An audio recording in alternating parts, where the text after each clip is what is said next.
Nation and the Pledge of Allegiance. We bow in an attitude of prayer. Gracious Heavenly Father, we say thank you for the night of rest and for this opportunity to be present and to serve. Lord, we think of many of our highway department folks are out early this morning, making sure that it is as safe as possible for the citizens of our community. We think of all the fire and rescue and others that have been working overnight with power outages and downed trees and just weather-related incidents. Lord, watch over them, protect them, guide them. Thank you for this day. May we honor and please you in all that we do and say, for it's in your Son's name we pray. Amen. I pledge allegiance to the flag of the United States of America and to the republic for which it stands, one nation, under God, indivisible, with liberty and justice for all. Thank you. With that, we'll officially call our meeting to order. And we do have, we need approval of the minutes of February the 6th. Motion to approve February 6 minutes. Okay. Second. We have a motion and a second to approve as submitted. All in favor by saying aye. Aye. Opposed, same sign. Thank you. And Commissioners' reports and comments. Commissioner Harvey, would you like to go first today? I will. Thank you, President Barr. Again, I'd like to thank our road crews that you mentioned during the prayer there, and everyone else in the county that's out doing good work, and recognize them for, you know, the stellar work that they do for us. Everything from our road crews to, you know, our waste management and drop-off points being open on schedule today. So kudos to everyone here. And, you know, we're thankful that we have so many professional, dedicated people here on our county staff. I'd also like to acknowledge that, you know, Kirk Downey, this is your last meeting with us, so thank you. And you're going to be the lone candidate, apparently, for the judge position.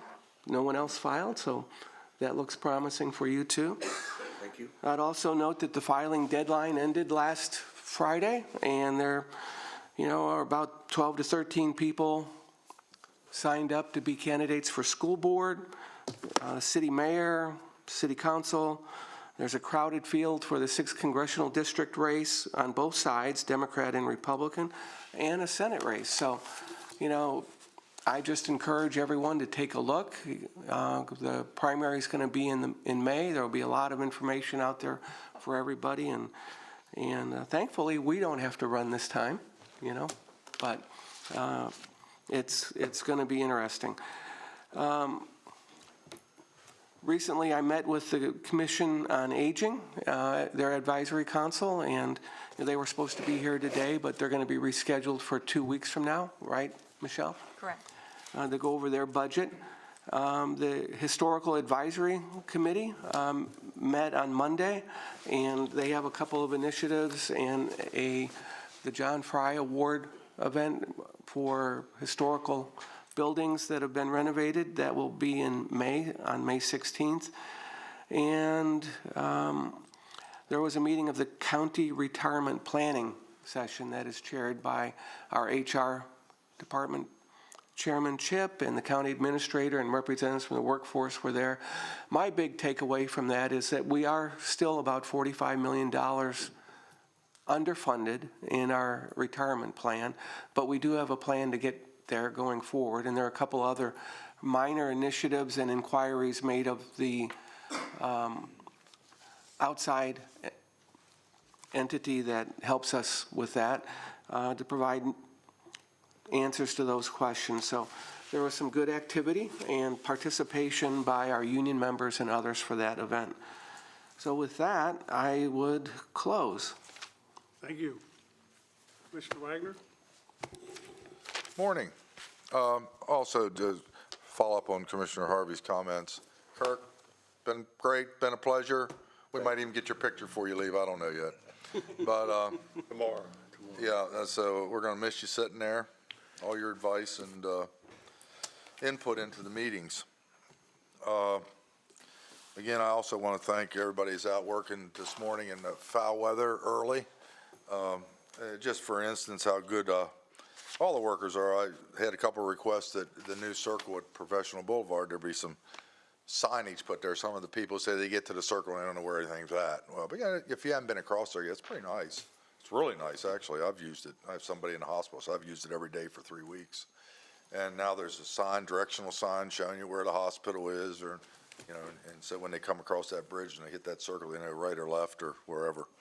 So that, I want to thank the Highway Department, Doug Levine, for getting that done for me.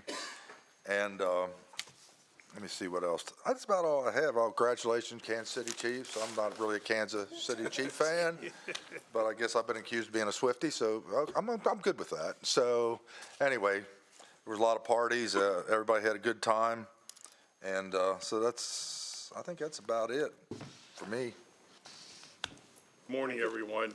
I want to make a mention, the House on Jonathan Street documentary will be presented at the Maryland Theater on February 18th at 2 p.m. Commissioner Barr, I'll let you elaborate more on that if you like.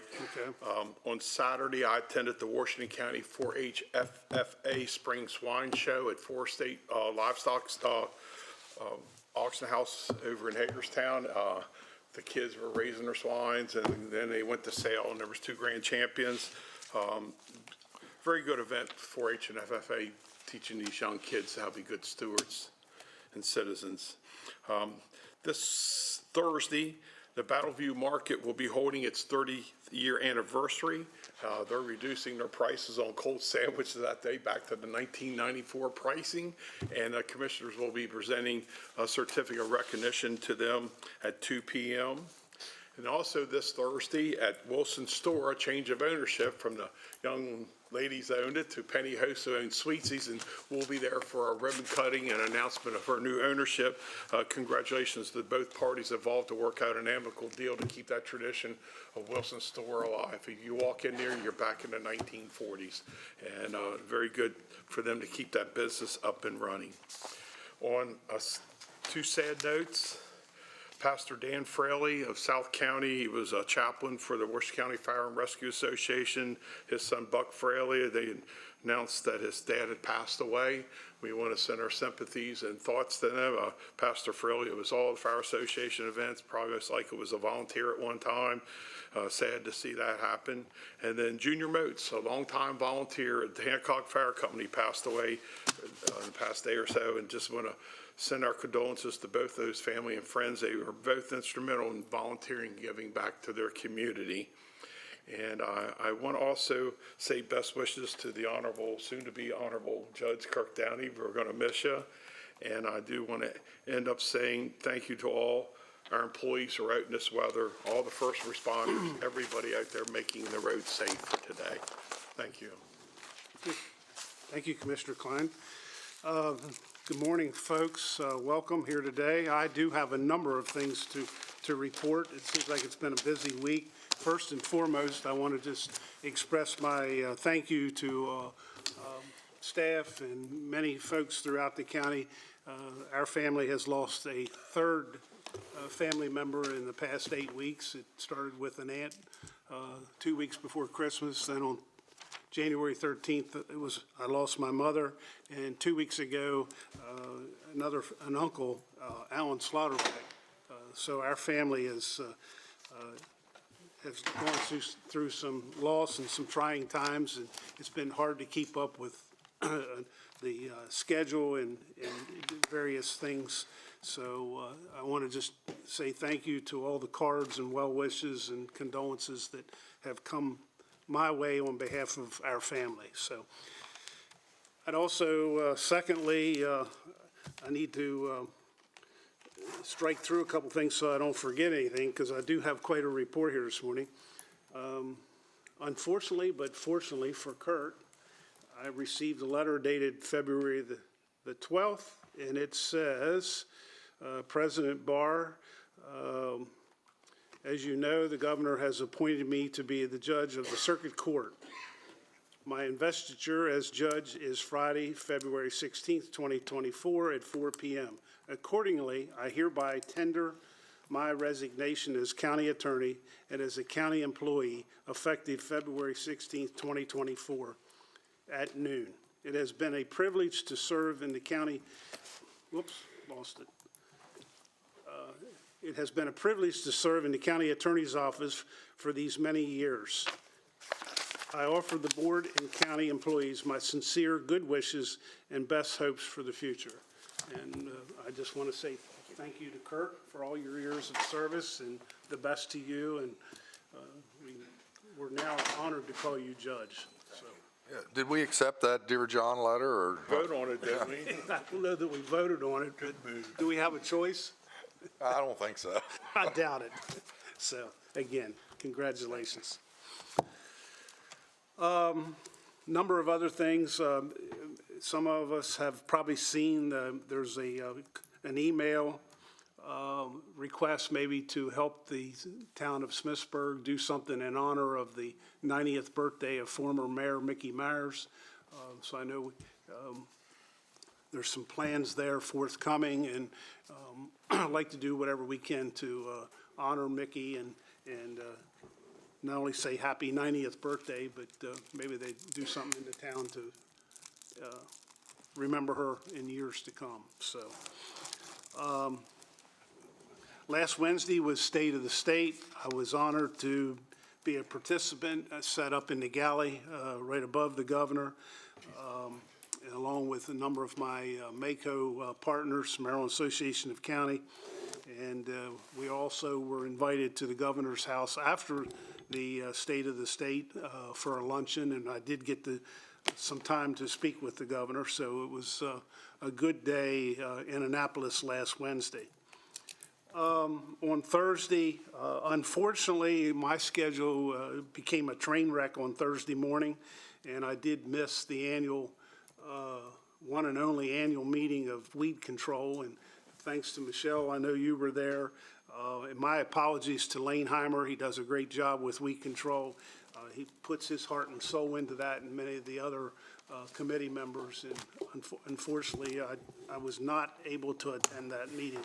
I was really looking forward to it. Hey, they meet once a year. If you don't want that committee, I'll be glad to take it. No, that's one to hold on to. Also, last Thursday was the 50th anniversary of the fire at the Maryland Theater. And there was a rather nice event last Thursday evening. I did participate or attended that. There was a panel discussion with 4 of the still living firefighters. They were all young men at the time, obviously. John Hirsch, Dave Hildebrand, Kingsley Poole, and Ron Horn, and they gave their detailed recollection of the night of the fire, the temperatures, the challenges they had. The marquee fell on 2 of the firefighters out front, and there was a lot of just very interesting things to be said that evening, and it was well attended. There was about 200, maybe 250 folks at the Maryland Theater for that event. And our hats off to them, not only what they did on the night of the fire, but here's 4 gentlemen that basically spent their career in service to this community. So thanks to them. Also on Thursday evening, simultaneously, I did run over and catch the second half of it, was the Tablescapes fundraiser at the Museum of Fine Arts. Another well-attended fundraising event, all to benefit the endowment and the operations there of the museum.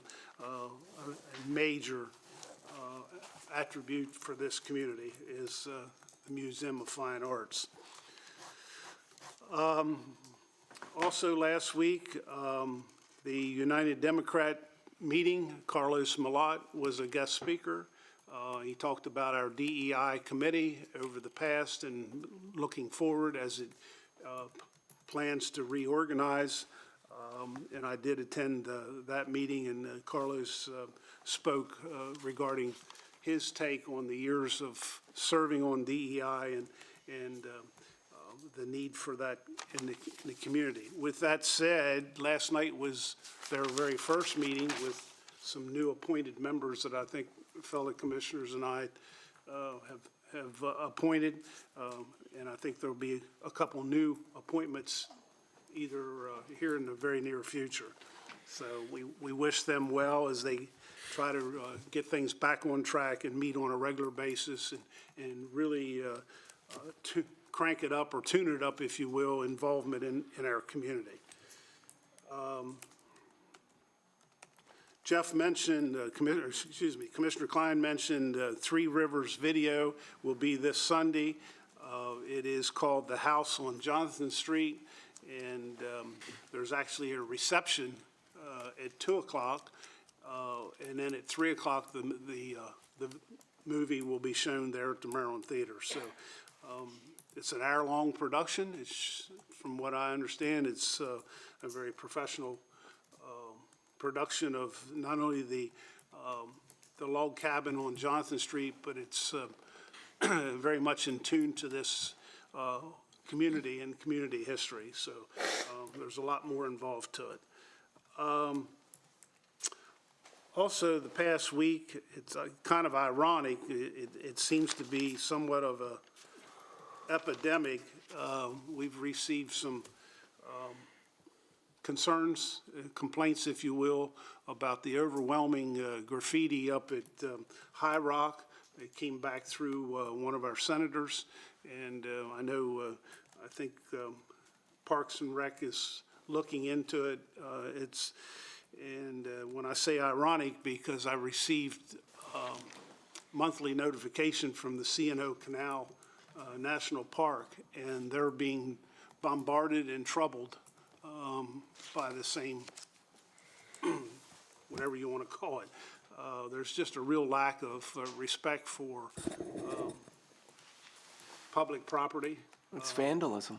It's vandalism. Many of the stone structures along the C&O Canal, the very expensive signage are being defaced, and it's got the National Park Service very much concerned and trying to do everything they possibly can for remediation and repair of a lot of the structures and signage and the like along the 184.5 mile of the C&O Canal. So it seems to be quite prevalent, and it's sad and very unfortunate. And I think just public awareness, if you see something, say something. Up at High Rock, the trash that's just indiscriminately discarded, laying all over the ground is just really sad that people have no more respect or concern for just the way things are discarded. It's concerning. I think that's about it. Again, congratulations, Kurt. And anything else I've missed? Hearing none, we'll move into staff comments. And first up is Chip.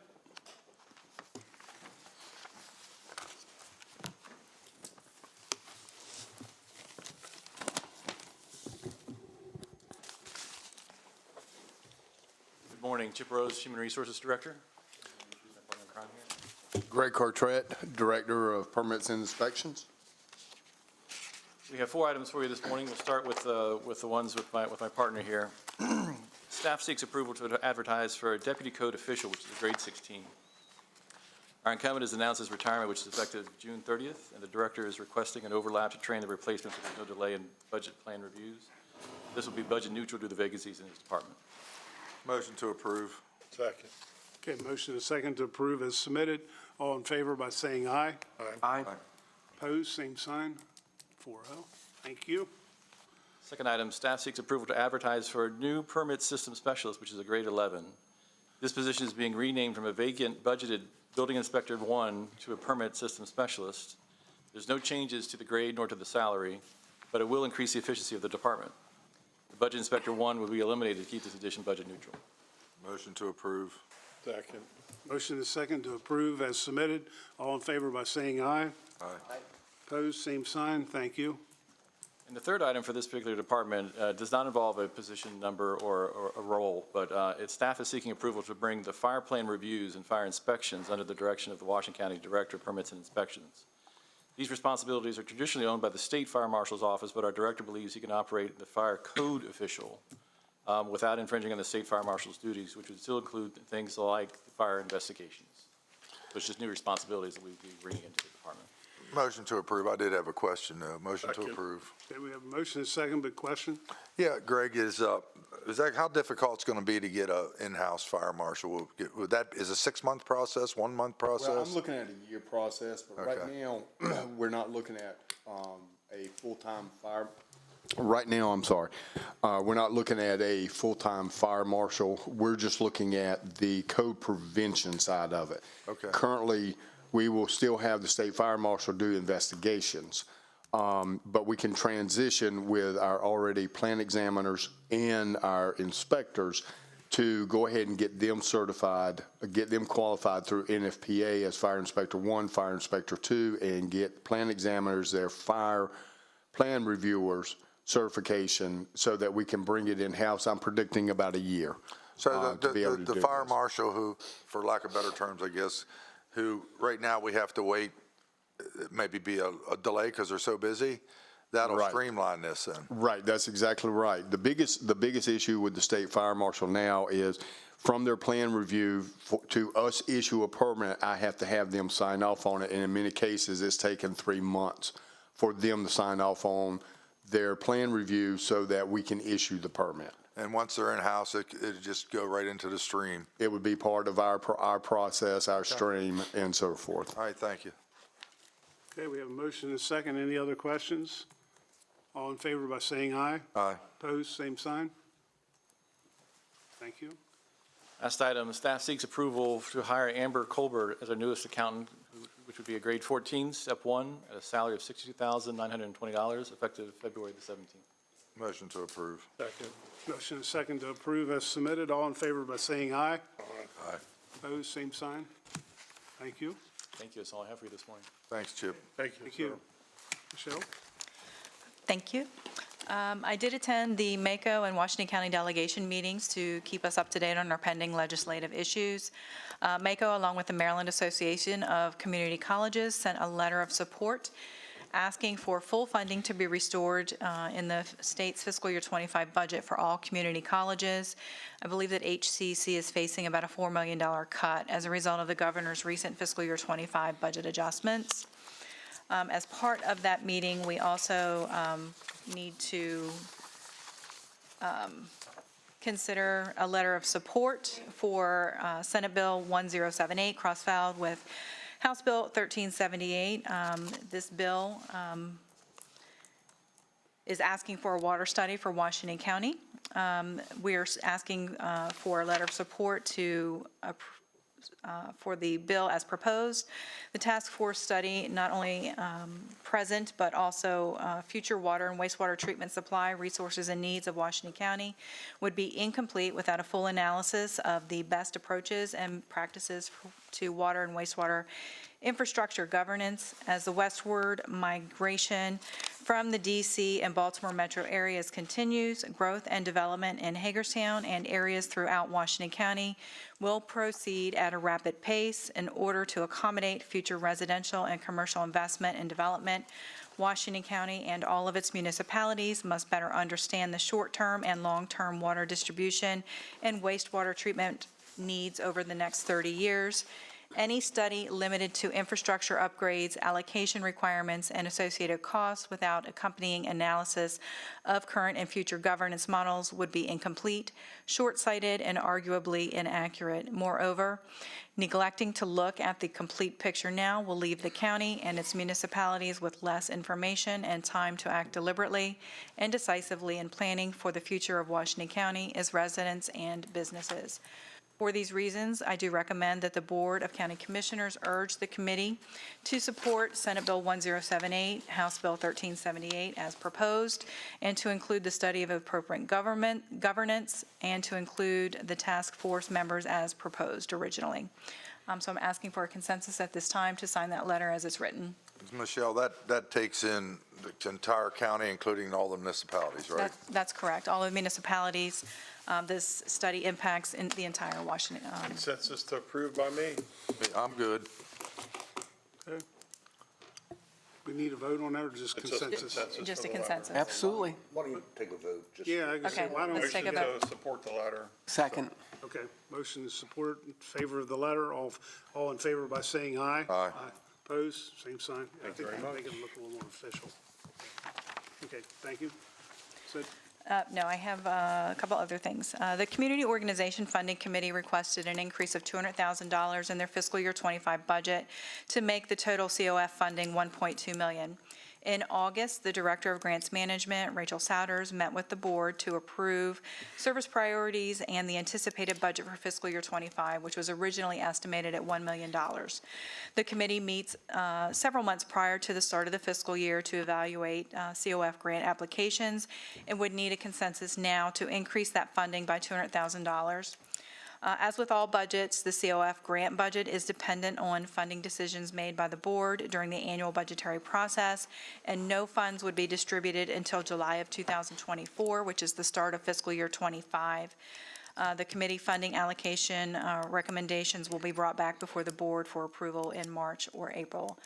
So I'd just like a consensus for right now to increase their budget to $1.2 million from $1 That million. would be a one-time increase, or will this be annually? It most likely would be carried forward annually.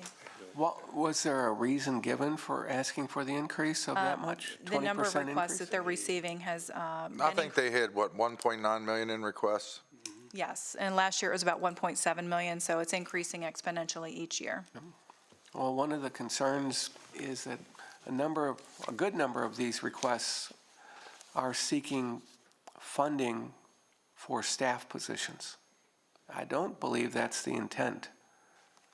Well, and I agree. I don't think it's to hire more people, but every one of us put somebody on that committee. I think it'd be our job to tell that particular person, Well, the without steering them, that's not the. The final projects are approved by us anyway, so we can review at that time to either add, deny, subtract, or whatever. Is that correct? Yes, We'll you have, have the fund, right. okay. And then just to give you some history, fiscal year '22, the budget was $800,000. Fiscal year '23, the original budget was $774. It was supplemented with one-time use of fund balance due to our excess of revenues over expenditures, so the actual was $3 million. Fiscal year '24's budget was $1 million, and now fiscal year '25, we're proposing $1.2 million. I would like to follow up on Derek's question, though. Will you request that, I can't remember if they do or not, they just give us the reasoning behind funding for a particular organization, whether it be for On the- capital? On the Yeah, spreadsheet, yeah, okay. yeah. I'd just like to know why they just determined, so we could have that question answered. And one of the things we'll have to watch out for, are they creating a new program that's going to need this funding every year, too? So are they using or requesting money to support existing programs, or are they creating a new program that every year will need funded? So I Okay. think We'll make sure that's yeah. included on the spreadsheet during their presentation. It should be in the next month or two. Thank you. And do I have a consensus to? Yes, Okay. for me. Is that a vote? Should that be a vote? just consensus. Let's see what they did last time. I think it should be a vote. It was a vote last time, They in got a August. Motion to approve. Second. Okay, motion to approve, and a second to approve as submitted. All in favor by saying aye. Aye. Opposed, same sign, 4-0. Thank you. Okay. As Commission President Barr mentioned, I did attend the annual Weed Control Board meeting that was directed by our staff member, Lane Heimer. They are very passionate about what they do. They're very conscientious as well as about protecting our environment. It was a very interesting meeting. With the winter weather we're experiencing today, I'd like to thank our Highways Department and our public safety staff for their hard work and dedication to ensuring that county residents are safe. Right now, they're cleaning up in subdivisions now. They are starting to see a lot of trees coming down, so just be mindful of that as you're driving and be safe. There is no meeting next week due to President's Day. The next meeting is February the 27th, and on that day, we will also have an evening meeting with the town of Funkstown at 6 p.m. at Funkstown Town Hall. That's everything that I have. Okay, thank you, Michelle. Any other staff comments? Briefly, Commissioners, I want to thank you for the opportunity to serve in the county attorney's office for a large number of years. It's been an honor and a privilege to represent the Board of County Commissioners, and it's been a privilege to work with county staff. We have a good group of individuals who are committed to the best interest of Washington County and its citizens. And it's always been a joyful experience, right, Kurt? Most days except for some Tuesdays. Yes. Never know, someone might write a poem about you one day. That's right. Yeah, it's certainly been an interesting couple of weeks, and I appreciate all of your support and good wishes. Wish you the best for the future. That deserves a round of applause, Kirk. Yay.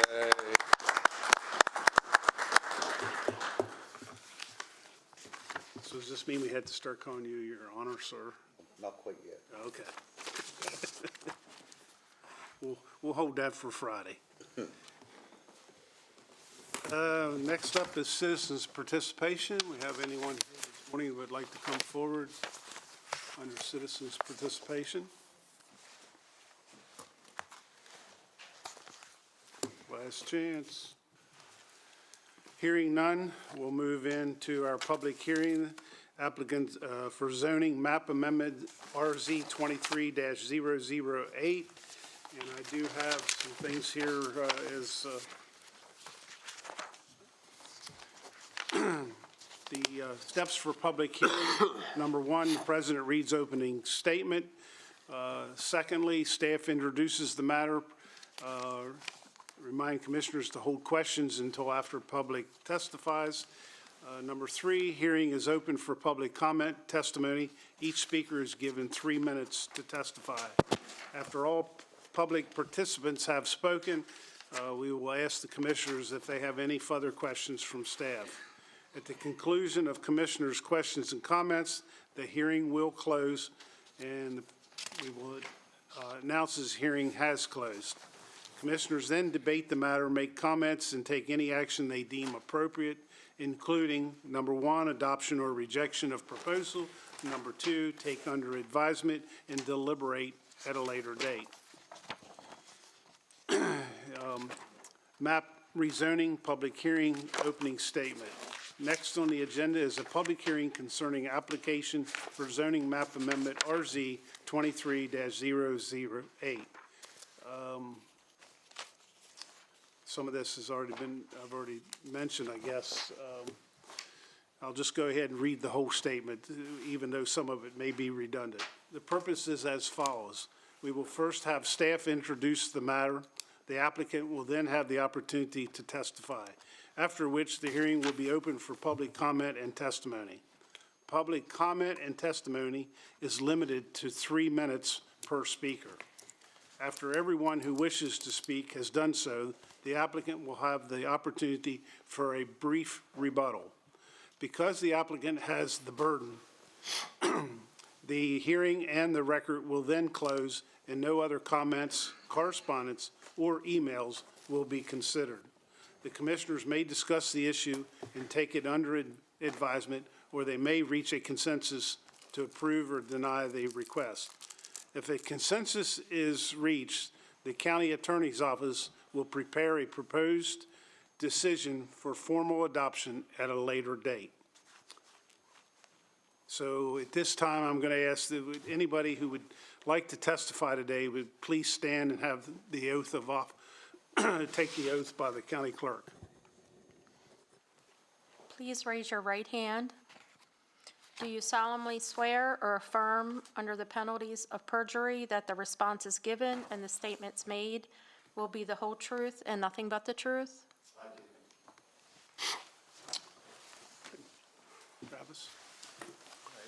Good morning, Commissioners. Travis Allen, Senior Planner with the Department of Planning and Zoning. Again, we're here for piecemeal rezoning map amendment RZ 23-008. The applicant, Williamsport Storage Bins, is looking to rezone 2 properties on South Arzin Street in Williamsport, totaling .74 acres from the existing highway interchange zoning to residential transition. The current conditions of these 2 properties are that they are undeveloped parcels immediately adjacent to the Green Lawn Cemetery. South Artisan Street, again, where these properties are located, does dead end just south of the site near the I-81 interchange. And these properties do contain notable areas of floodplain, particularly the southern of the two properties. In piecemeal rezoning cases, the local legislative body is tasked with presenting findings of fact based upon criteria that are defined in Article 27.3 of the zoning ordinance.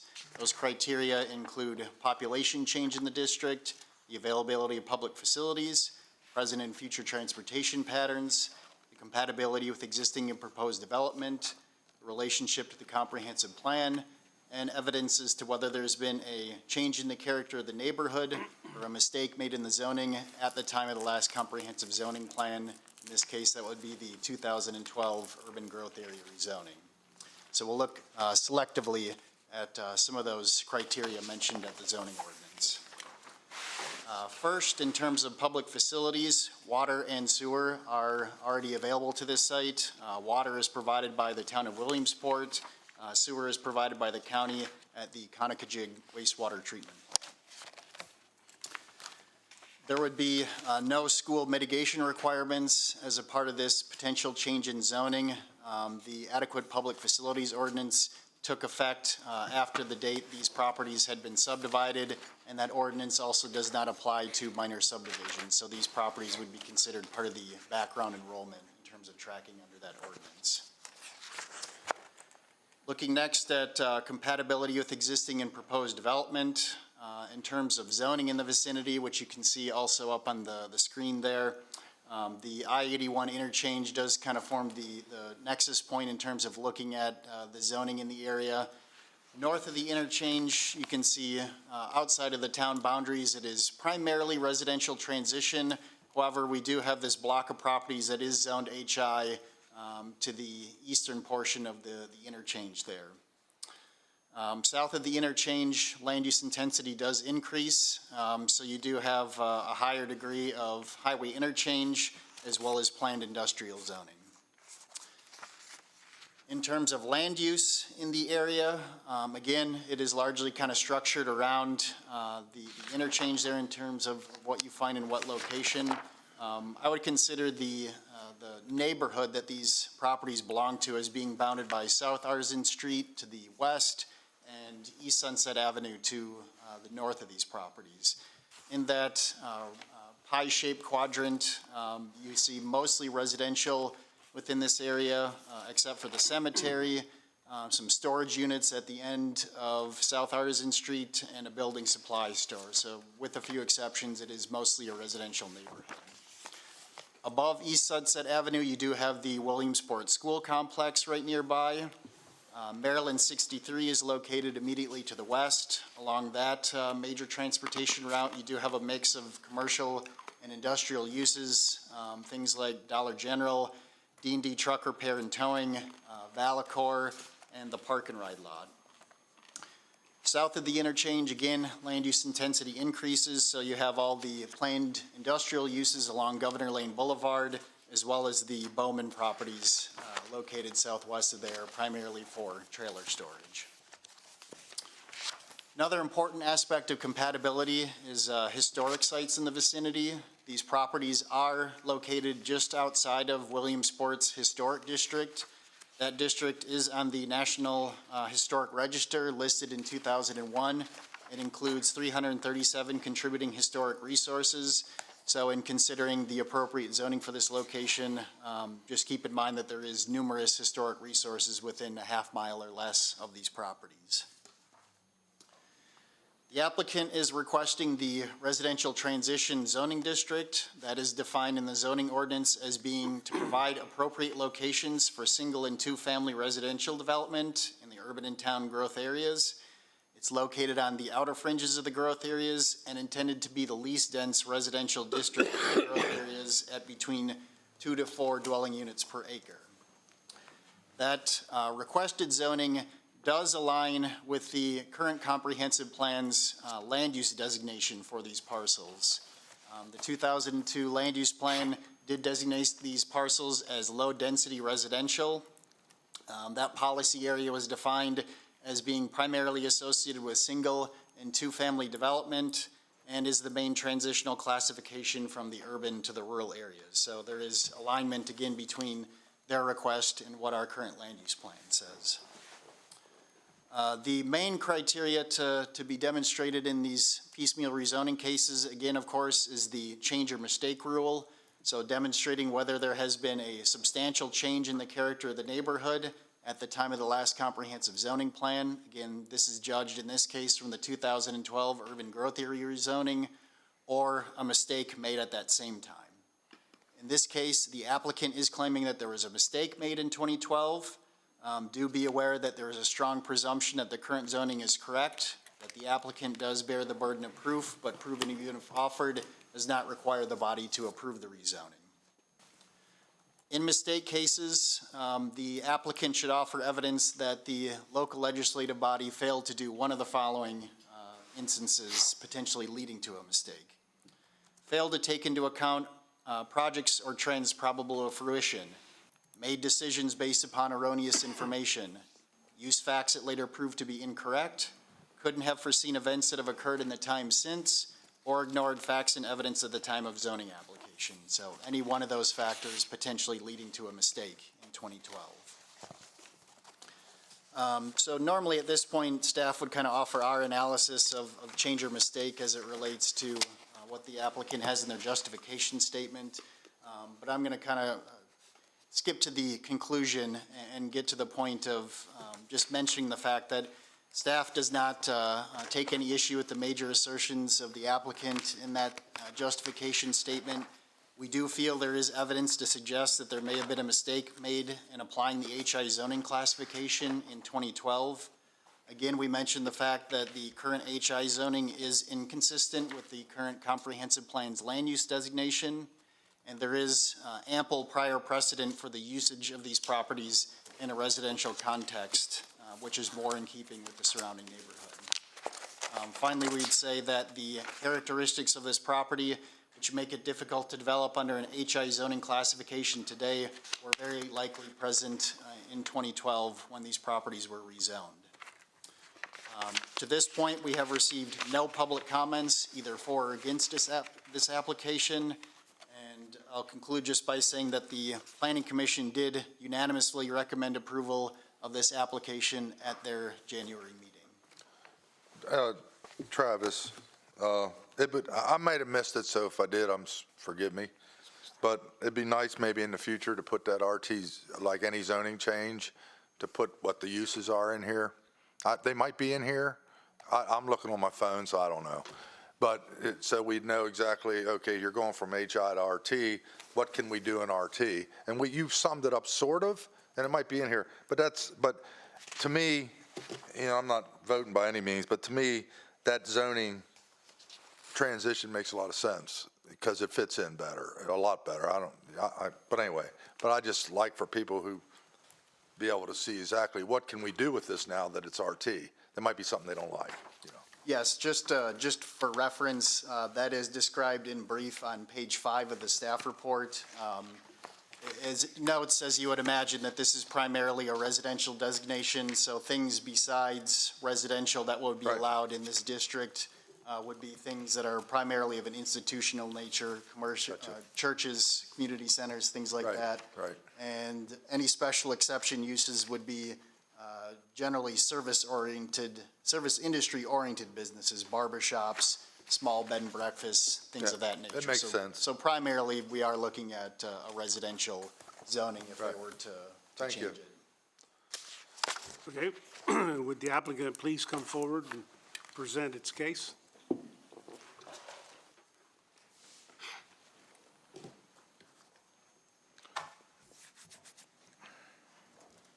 Good morning. Good morning, everyone. Good morning. My name is Fred Frederick. I'm a professional engineer and land surveyor with Frederick Seibert and Associates. My address is 128 South Potomac Street, Hagerstown, Maryland. And with me is Aaron Snook, and he is the property owner, he and his family. I think Travis did an excellent job in summing it all up. His report is excellent and really, kind of makes our case. I'll just go over proving the evidence for mistake in the current zoning, which is incumbent upon us to have to do. The facts for requesting this rezoning, as Travis outlined, are the properties consist of 2 small lots associated with existing residential development along South Artisan Street. So the neighborhood, if you look at that aerial there, you'll see just to the north of us and across the street is all residential. Access to the property is provided by and limited to a local street through an existing residential development. The configuration of the property severely limits its ability to be developed under the provisions of HI. And the property remains vacant, proving the assumption that the property would be developed under the HI zoning district incorrect with the passage of time. We've had the passage of time, nothing's been developed. So what is the mistake? And I don't like that term mistake, quite frankly. I don't believe back in 2012 when the properties, all those properties that are HI right around there were owned by the Snook family. I don't really think that back then a mistake was made. You know, they looked at everything that the Snook family owned, the cemetery, the storage, everything, and they just took everything that they owned and they made it HI. What we all failed to see was the fact that there were 2 lots that were included in there that were already separate, that were created a long time ago, that are bounded by residences, and they just enveloped them into all of the HI zoning. Not really a mistake. I think it's a natural thing that occurred. What we failed to do, and we'll go through the 5 items, and we only have to prove one of them, but I think we can prove all 5 of them. What we failed to take into consideration under the original zoning is that these 2 lots are very small and lie immediately next to a residential neighborhood. And that while they were owned by the Snook family at that time, and that zoning was fine at that time when they owned all of the lands, these were already 2 small separate lots of record, and they could not stand on their own to be developed under the HI zoning. Number 2, while the decision wasn't erroneously put into effect at that time, it is now that the majority of the Snook property has been developed under HI and has been sold, leaving these 2 orphaned lots. The assumption that, number 3, the assumption that the land would always be considered as one large tract is an error. They were separate back then when it was zoned HI. They're still separate, and they did not get conveyed to the institutional owner that bought all of their developed HI property. Number 4, the event that has occurred since the original zoning was that the Snooks family sold the business and the larger tracts of land, but kept these 2 small lots to protect them from being developed as part of the larger piece, and so that they could be developed residentially like their neighbors to the north and across the street. And number 5, the fact that was ignored was that these 2 tracts were already separate. They looked at them as one conglomerate, one whole, all under the Snook family name, and that wasn't the case. These were owned by the Snook family, but they were separate tracts of record. It's not something that we came along and subdivided and are now asking for it to be zoned differently. They were always separate. They were created for residential purposes. So I think we, again, while I don't like that term mistake, I think we easily proved that all those 5 things that we need to prove, you know, are facts, you know, and it was pretty easy to prove them. While it wasn't intentional, while the mistake wasn't intentional at that time, it would be a mistake today to not rezone these 2 lots back to residential for which they were first created a long time ago. That's our case. I'll answer any questions and go from there. I think you'll find this probably going to be one of the easiest rezonings that you'll ever see. You always say that, Fred, daggone it. Hearing no questions, I'm going to open it up for the public. Anyone wishing to testify would please come forward. Hang tight there, Mr. Frederick. You may want to come back up. Anyone from the public want to testify? Not hearing any public comments. You want to add anything, rebuttal, or obviously not much to rebuttal? There's nothing to rebut. I'll address any of your questions that you may have. Okay, Commissioners? No, I don't have, you could close it for, there's no, we close it now, or is that? Yeah, what we we do? can. Okay. I'd go ahead and move forward on it, just save somebody a trip back, but. We got to close it first. Then Okay. The public hearing is now concluded and the record is closed. Commissioners, your thoughts? I want to vote. That's pretty, it fits, it just fits. I think we need a consensus to move forward. Consensus, yeah, okay. Yeah, I'm I'm okay good. with moving forward with it, consensus. Okay, 4-0 consensus. Okay. You'll, findings of Prepare the facts. Finding of fact and ordinance and bring it back for formal adoption in a couple of weeks. Okay, Thank you very much. thank you, Mr. Snook. Okay, easy enough.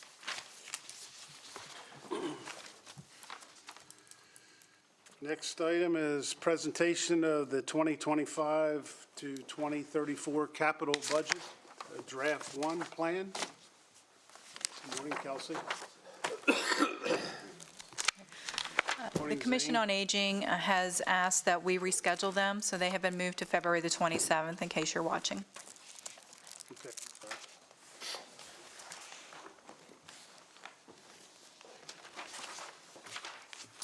Good morning, Commissioners. Kelsey Mace, Chief Financial Officer. Good morning. Zane Garrett, Deputy Director, Budget and Finance. Today we are going to present to you Draft 1 of the 25 capital budget.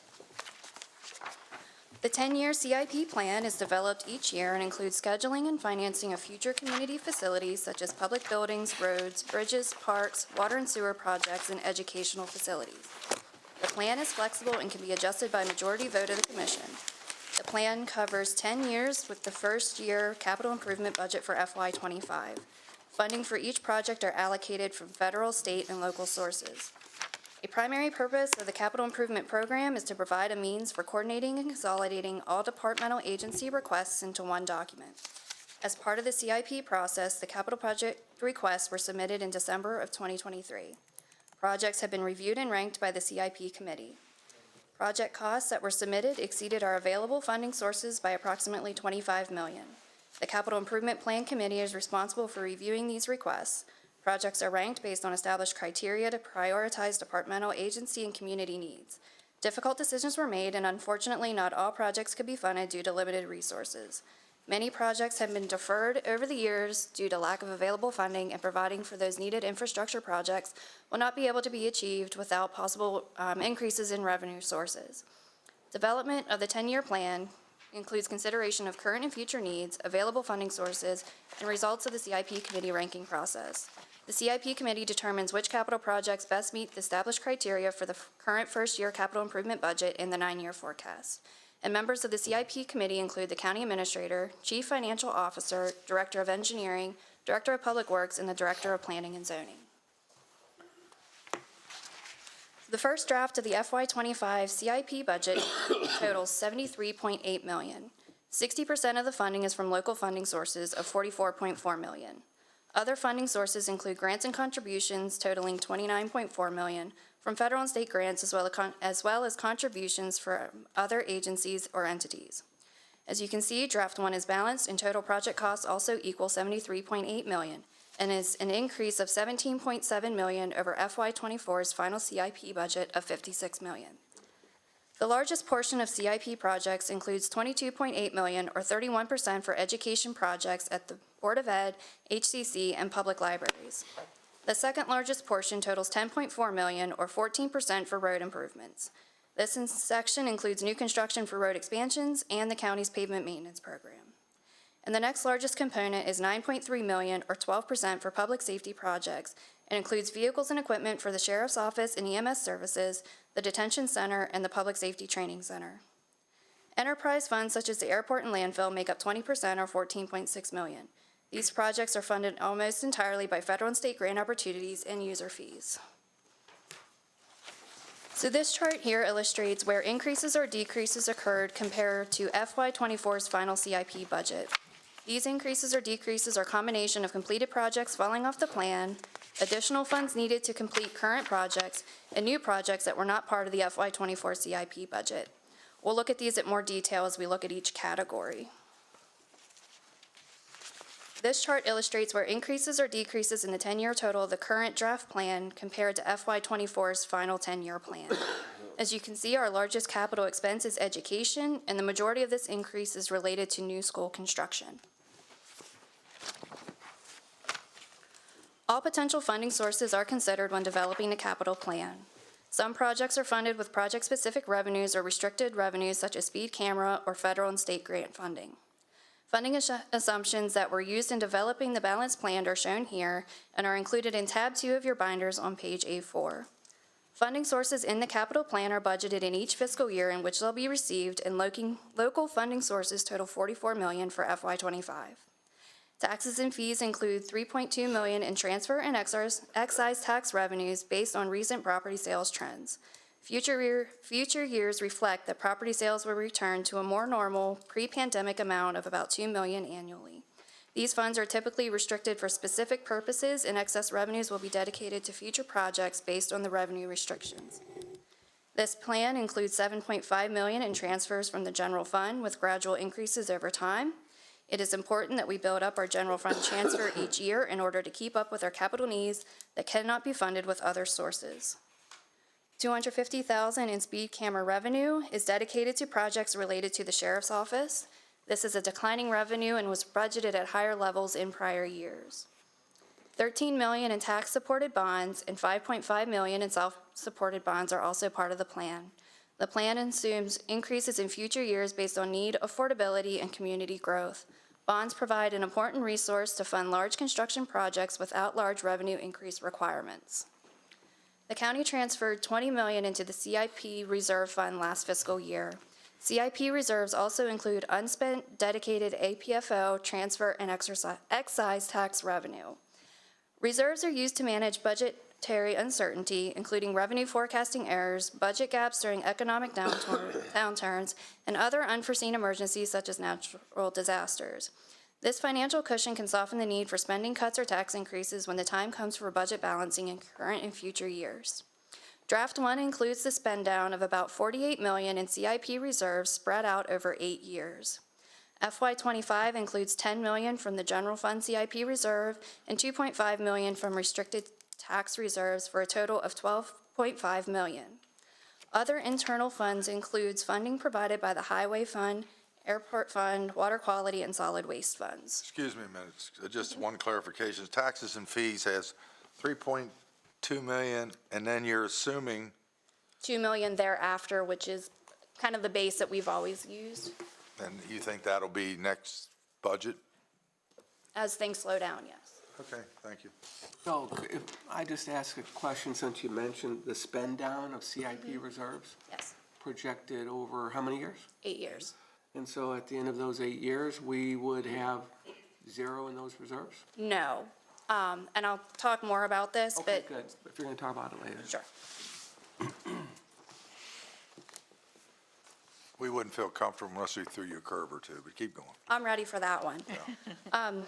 So this slide shows the use of our local funds. So use of local funds in FY25 increased $11.7 million over the FY24 final CIP budget. The largest local source increase in the spend is the spend down of reserves, which is a $6 million increase over what was budgeted in FY24. And these charts also break down where the local funds are being spent and how they compare to the FY24 budget.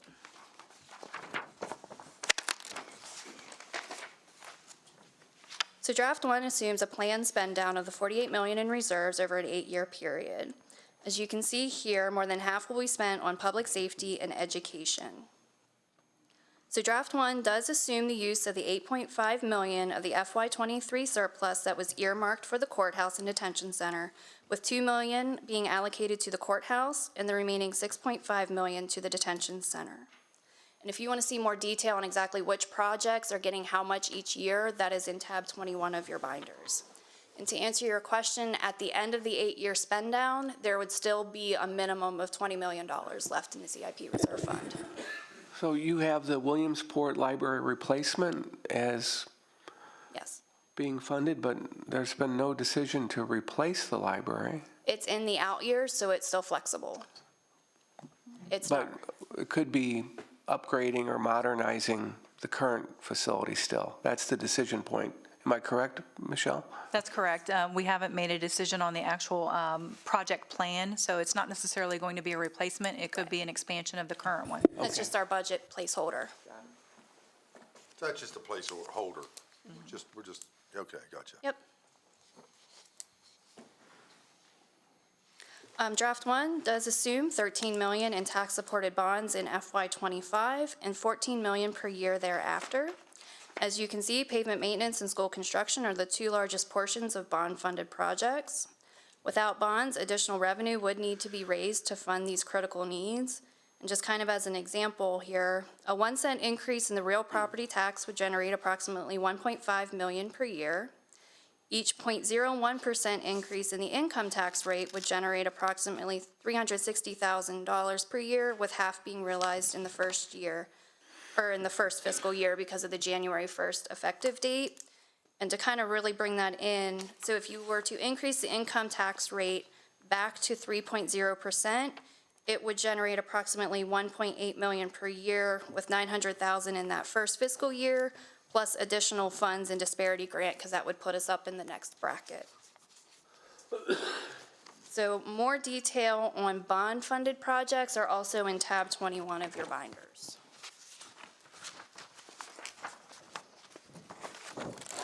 A debt capacity and affordability analysis is performed each year and provides a method by which the county's debt position can be evaluated, tested for stress and affordability, and compared with other jurisdictions.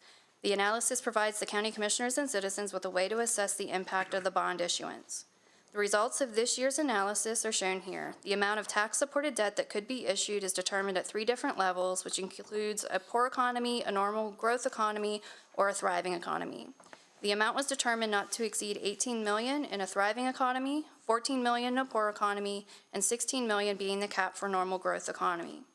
As I stated before, total tax-supported bonds in FY '25 budget are $13 million. As we finalize the proposed operating budgets, these figures may need to be adjusted as the annual debt service depends on revenue availability. Self-supported funds such as water, sewer, and landfill include $5.5 million in bonds. Bonds needs for self-supported or enterprise funds fluctuates from year to year based on maintenance or regulatory requirements of that service and the projects that are in the plan. So a summary of the debt affordability analysis is in tab 5 of your binders. So if you want to follow along, you can turn to tab 7 in your binders.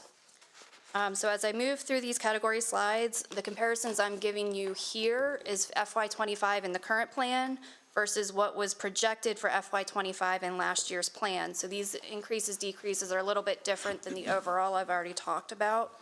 So the FY '25 recommended budget for airport is $7.9 million, which is a 37% increase over last year's plan. And this is in tab 7, I'm sorry, I forgot to say that. The 10-year total is $38.7 million, which is an increase of 16%. Projects in the airport fund are largely supported by grant funds and typically require 5% local matching funding.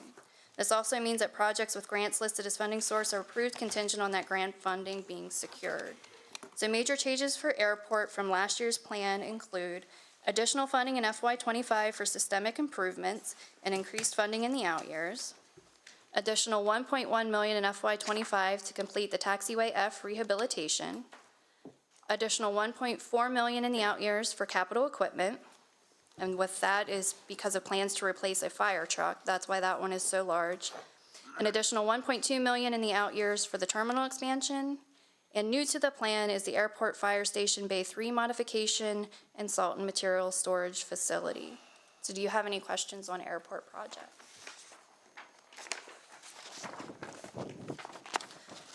Okay, the next 2 tabs in your binders are for bridge and drainage projects. The combined FY25 recommended budget is $2.9 million, which is an increase of 10% over last year's plan. The 10-year combined total is $32.5 million, which is a 1% increase. And there is a typo on this slide. It's actually 606,000 increase, not the 556.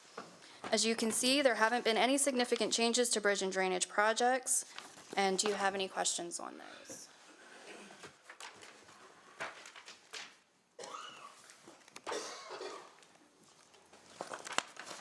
So the next tab in your binders, which is tab 10, is for the Board of Education. The FY25 recommended budget is $22.2 million, which is a 47% increase over last year's plan. The 10-year total is $273.3 million, which is an increase of 63%. The FY25 plan assumes a base annual appropriation of $4.5 million per year, which is an increase of $0.5 million per year over last year's plan. Other funding sources, including state funding and contributions for the Board of Ed for any local funding required in excess of the $4.5 million. Major changes from last year's plan include an additional $7.1 million in FY25 for capital maintenance. Overall 10-year amount has decreased $56.7 million in anticipation of new school construction, eliminating the need for capital maintenance. Additional $6 million for Downsville Pike Elementary, making the total project cost $50.2 million. The increase is due to adding 3 additional pre-K classrooms to the footprint. In the current plan, using reserves, the county is funding 84% of the local share. In last year's plan, whenever it was still a $44 million school, the county had it funded 100% of the local share. New to the request were 4 additional schools. It is a recommendation of the CIP committee to not overlap construction, which pushed 2 schools beyond the 10-year plan. Elementary School 2 has a total project cost of $50.2 million. In the current plan, the county is able to fund 64% of the local share. Replacement Middle High School has a total project cost of $113.9 million. In the current plan, the county is able to fund 87% of the local share. Are there any questions on the Board of Ed? So where was the decision that impacted the middle high school new construction? Where was that decision taken that we're setting money aside for that? At the CIP committee level. Based upon guidance from? The members of the committee. From the Board of Education. Well, yes, it was recommended by the Board of Education and then deliberated at the CIP committee level. Okay, thank you.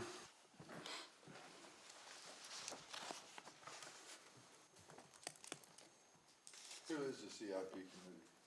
The county administrator, the chief financial officer, director of engineering, director of public works, and director of planning and zoning. So that's a good question, Randy. So the Board of Education petitioned the CIP committee Through their budget request, yes. through their budget request for planning for $110 million in today's dollars for a new middle/high school when, in my view, there's no need that's been demonstrated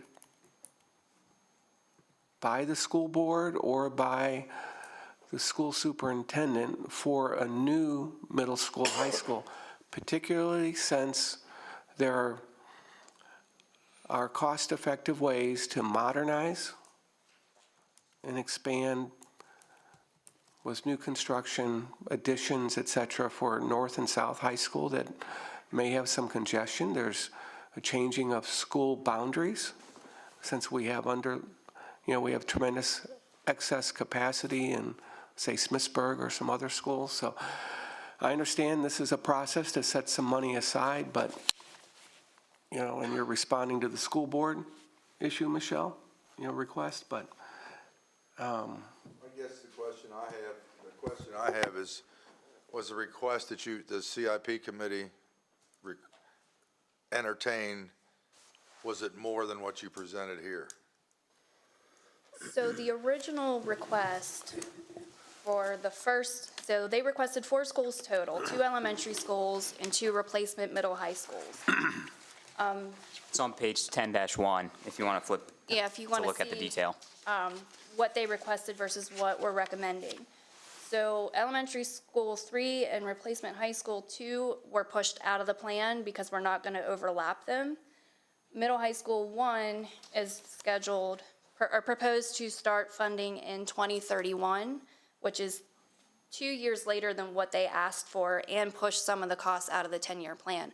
So when we're looking at these high schools, the original request was actually $142.5 million. Okay.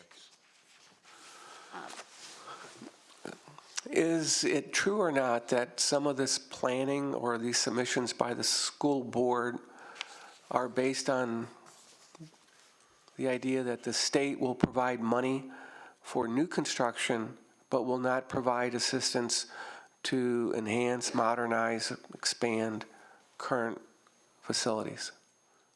I can't answer whether they're asking for new versus renovations because of state funding. I can just answer that they do assume state funding with the new construction. Can you follow up with Jeff Prue on that question? Yeah. We'll Thank you. follow up. Okay.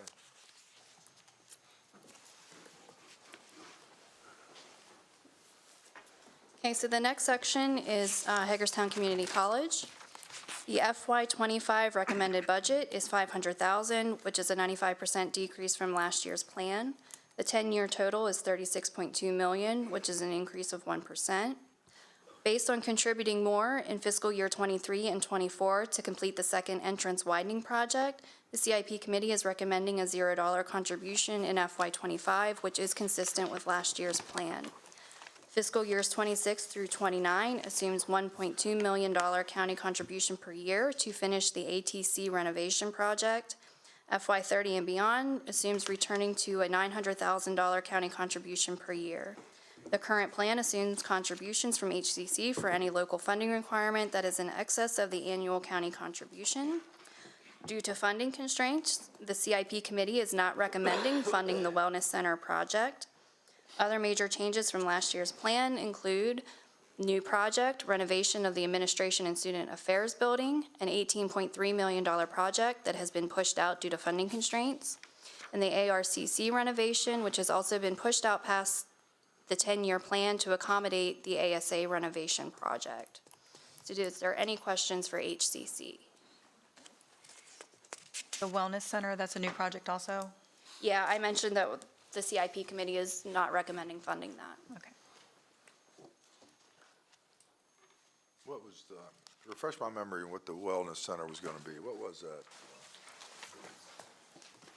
What function did it do?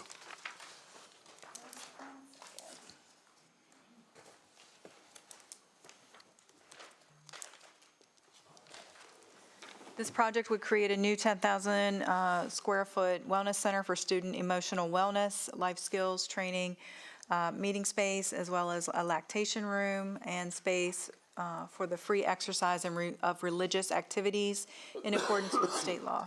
Is that the same thing Dr. Klauber had presented us in here? Yes, he did mention that. Okay.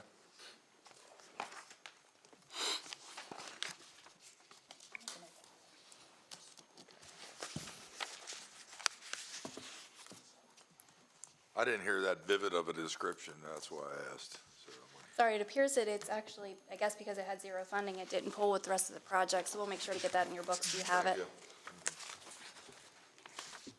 you. So the next section is public libraries. The FY25 recommended budget is $60,000, which is a 91% decrease from last year's plan. The 10-year total is $16.1 million, which is an increase of 1%. Major changes from last year's plan include, for systemic projects, an increase in the annual amount to $60,000 in fiscal years '25 and '26, and $50,000 thereafter per year to keep up with upgrade replacements required to maintain library facilities. The Williamsport Library Replacement Project has been pushed out based on the current timeline. County is funding $4.7 million of the local match, with $4.5 million of it coming from reserves. Are there any questions on libraries? Whose reserves? The county's reserves, the capital reserve. So that's part of that $48 million spend down. Okay, so the total contribution from the county would be? $4.7 million total, and $4.5 million of that is scheduled from reserves. Okay. We haven't approved that yet. No. Yeah, so starts hypothetically in FY '26. So this is in not the current, so this is a 10-year plan, but the FY '25 year is the year that gets approved right now. So that, we pushed it out to FY '26 this year because there's still some concern with where it's gonna be. Is there new land? Is there actually a new construction? So it was in last year's approved plan, and we've kept it there, but kind of pushed it out, just because there's still a lot of uncertainty with what's going on. So to clarify a point for me, Yes, sir. in thinking this through, if on the library, for example, or on the new middle school, high school, money that's set aside or earmarked for those, if the board doesn't approve or wants to go in another direction, we want to audible, that money is available then to go to something else. Correct. That's correct. Okay, Yes, so the budget you'll actually approve will just be the FY '25 amount, and then the approved 9-year plan in the out years is approved for 1 year, but then is flexible to be changed in each subsequent year. Okay, great, thanks. So the next section is general government. The FY '25 recommended budget is $6.6 million, which is a 147% increase over last year's plan. The 10-year total is $22.9 million, which is an increase of 64%. Major changes from last year's plan include increases for IT infrastructure that is aging and will soon become unsupported and obsolete, funding for a forced upgrade of the Acela software, which is our permitting system. HR is requesting funds for an HRIS system, which is a software to automate several HR processes, such as an applicant tracking system. And I just want to mention that this new software could incur ongoing annual subscription costs, currently estimated at $350,000 per year based on the scope requested. $2 million was added for initial planning for the circuit courthouse renovation or replacement. And again, I want to make clear that this $2 million is from the $8.5 million that was set aside in reserves. Out-year increases to Systemics to make an annual appropriation of $1 million per year to keep up with upgrades and replacements necessary to maintain county facilities, and an additional $620,000 to complete the stormwater management and watershed services office building. Are there any questions on the general government section?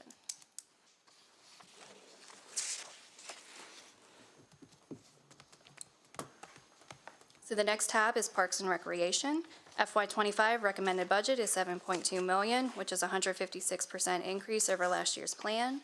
The 10-year total is $24.4 million, which is an increase of 30%. Many of the projects in this section are at least partially funded through grant funding with local match requirements typically of 10%.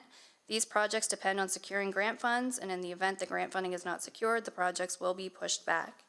Major changes from last year's plan include an additional $5.7 million for the Ag Center multi-purpose facility, with $4 million of that in FY '25.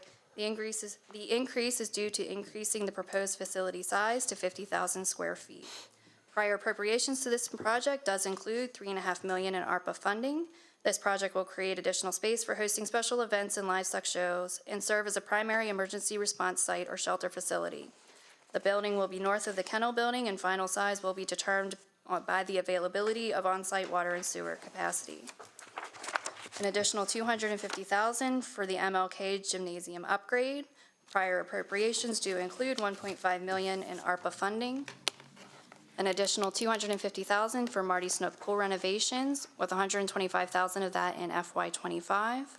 And new projects to the plan include the Black Rock Learning Center in FY '25 with a cost of $275,000.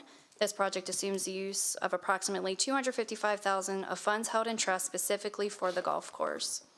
And lastly, the Clear Spring Walking Trail in FY '32 with a cost of $375,000. Do you have any questions?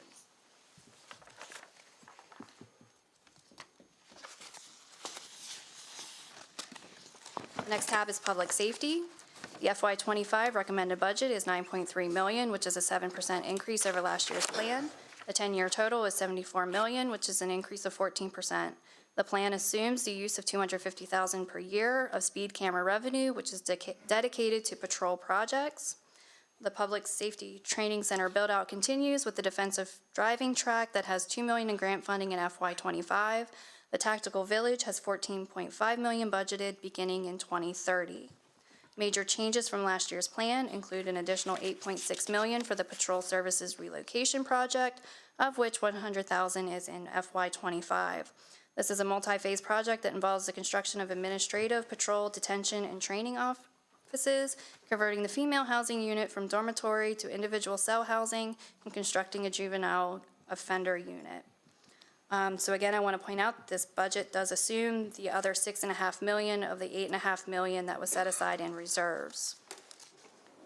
An additional $400,000 in FY '25 for radios to complete the overall P25 UHF radio communications system upgrade, and an additional $225,000 in FY '25 for vehicle and equipment replacements for patrol and EMS, with a total of $2.5 million additional in the 10-year plan.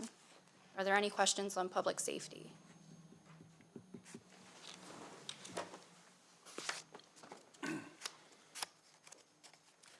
So the next tab in your binders is for railroad crossings. There are no changes from last year's plan and has a $1.1 million budget with no budget in FY '25. So we're going to skip ahead to road improvement, which is tab 17.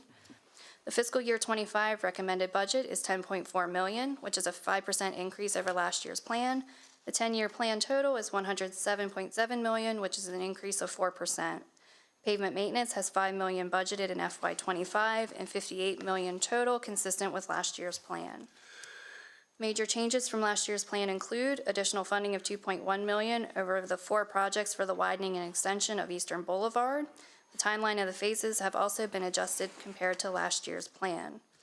Additional funding of $2 million in FY '25 to complete Halfway Boulevard Extended. An additional funding of $779,000 in the out years for highway equipment replacements. Do you guys have any questions on road improvements? How much was for pavement maintenance? $5 million budgeted in FY '25, which is consistent with last year's And plan. that will, the potential problem is that only addresses how many miles? Scott? 20. 10 miles.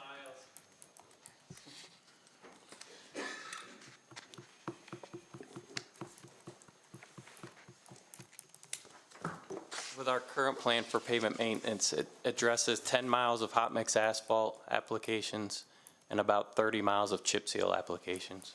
Okay, and we have how many miles of county roads for maintenance? Approximately 900 miles county Which roads. I've heard from Jeff many, many times. And so, is that sufficient to maintain a standard for the roads that gets them covered within a certain time period that they're adequately maintained for our citizens? 40 miles?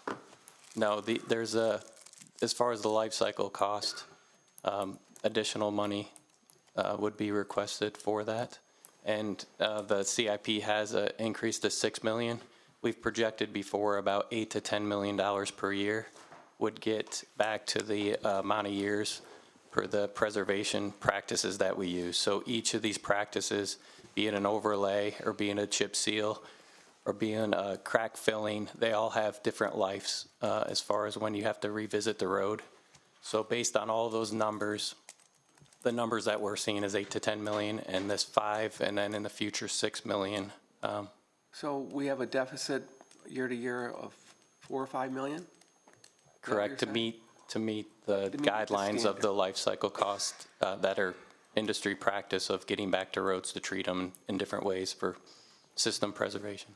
My comment would be no reflection on staff or anybody here, but the longer we delay improving these roads, the higher the costs go. Is that correct? Yes, and we'll be advertising, we just advertised here a week ago, the latest pavement maintenance project, so we'll see the latest More we delay, the cost. less roads we do, or the higher the cost to do that In the future. in the future. I think this is an area where I'd like to discuss. If you live on a back road and you're told your road won't get paved for another 20 years, you're not very happy. Okay. And we can share some additional numbers with you. We have various The numbers. number I'm interested in is getting having a plan to get closer to what it takes to maintain these at And the I'm at no standard that's. reflection on you guys, I'm Yeah. just stating what I hear from the people. When's my road gonna get it? What's chip and seal? You guys are doing great with the money that you're allowed, Yes, okay? And so we have to figure it out. Thanks. thank you.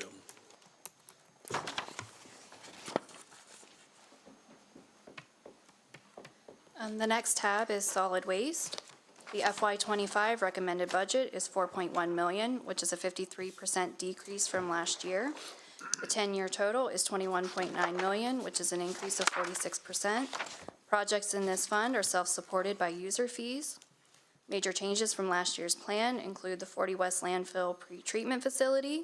This project was pushed back since the pretreatment study was just completed in December. And so right now I want to bring out, this project does currently have $500,000 in bonds budgeted in FY24. As part of your agenda packet, I attached a budget adjustment which asks to remove those bonds in FY24, which were re-budgeted in FY25 in the current plan. So if I could get a vote of approval for that budget adjustment to reduce this year's bond issuance since it's not needed this year. Motion to approve. Second. Motion and second to approve. Yep, Ready to vote? yep. All in favor by saying aye? Aye. Opposed? Thank you. Okay, thank you. So a new project for solid waste is the 40 West Landfill Cell 8 construction, a $6.5 million total cost starting in 2030. Currently, construction of Cell 5 is planned to be complete in 2026. An additional $246,000 with $16,000 in FY25 for vehicle and equipment replacements. Do you have any questions for solid waste?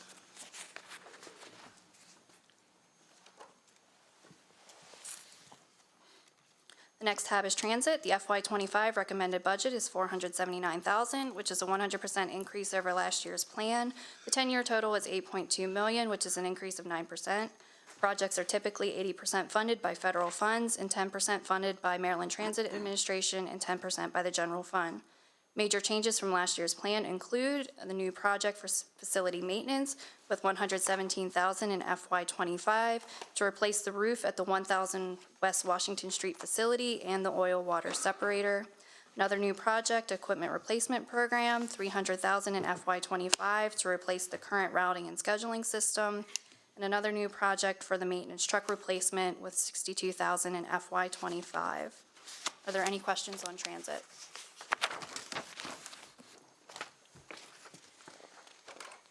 The next tab is water quality, which includes the utility fund, sewer fund, and water fund. The combined FY25 recommended budget is $2.1 million, which is a 6% decrease from last year's plan. The 10-year total is $29.7 million, which is a decrease of 6%. Current phases of capacity management, which includes the North End Regional Pump Station and the Smithsburg Wastewater Treatment Plant upgraded, are funded and have fallen off the plan. Major changes from last year's plan include an additional $1.1 million spread over 10 years for various vehicle and equipment replacements, a new project for security updates with a $90,000 total, with $35,000 in FY25 to install cameras at all water and sewer facilities per MDE guidelines, additional $100,000 for pump station upgrades. The next phase of the Smithsburg Wastewater Treatment Plant was pushed out a few more years.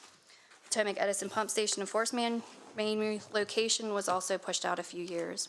An additional $100,000 in FY25 for general water treatment plant improvements. Are there any questions for water, sewer, or utility? Nope. Okay.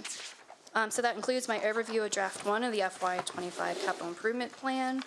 I would like to take a moment to thank staff for their hard work in preparing their capital requests, the CIP committee for all of their help in developing the recommendations, and to Zane for all of his hard work in implementing the recommendations and compiling the budget documents. So I want to give you one more opportunity to give any questions or feedback on the plan. I wanted to thank you and Zane and your staff for a nice presentation. I just had one question. Go back over the 8-year, I missed it somehow, the 20 million at the end of 8 years, or, well, you asked the question, I think, Derek, what was the? On which area? At the end of 8 years, Oh, how much will we have? yeah, just explain that a little bit better.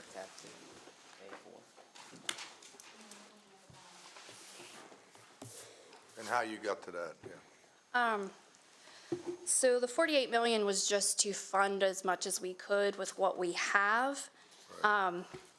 As reserves are sitting today, that will still leave a balance of about $20 million in the general fund reserve and about 8 or 9 million in the various excise tax and transfer tax reserves.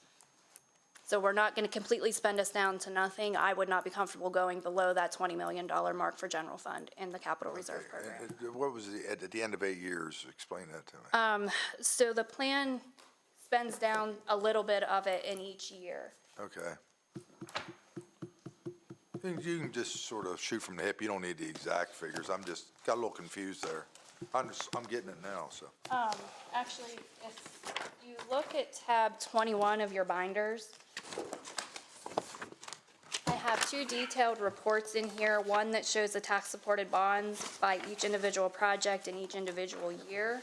And then behind that, you'll see the plan for reserves by individual project and individual year, which shows the total amounts being drawn in 25, 26, 27, 28, 29, and then again in 31 and 32. I got you. That's And it's actually the second to last page of your packet in your binder here. Gotcha. Yeah, I guess that total there. It shows the capital reserve for the general fund is 40.2 million. Prior appropriation of 4.1 million, 10.1 million is spent in 25, and then the remainder will be spent down until we get to a balance of 20 million. I do recommend that we keep a balance in there. We aren't required to keep a minimum, but I do think it's important to keep a minimum So there. everybody thinks it's a real good idea to keep 20 million in reserve. Yes. Okay, thank you. Okay, any other questions? Thank you very much, Kelsey. Sam?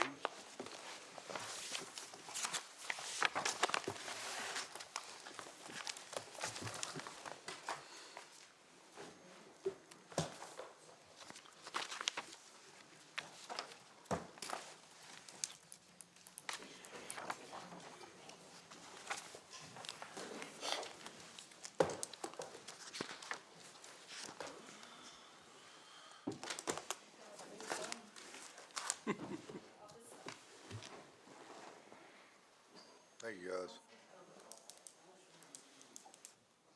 Okay, next up, we have proclamation for Black History Month. And I'm going to ask that Taja Smith and Pastor Les McIntosh come forward, please.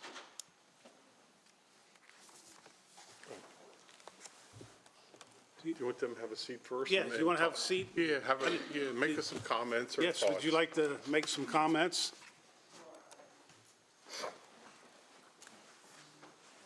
Thank you. Good morning. Hello, how is everyone? I did prepare a little statement in case you did ask us to say something. Wonderful.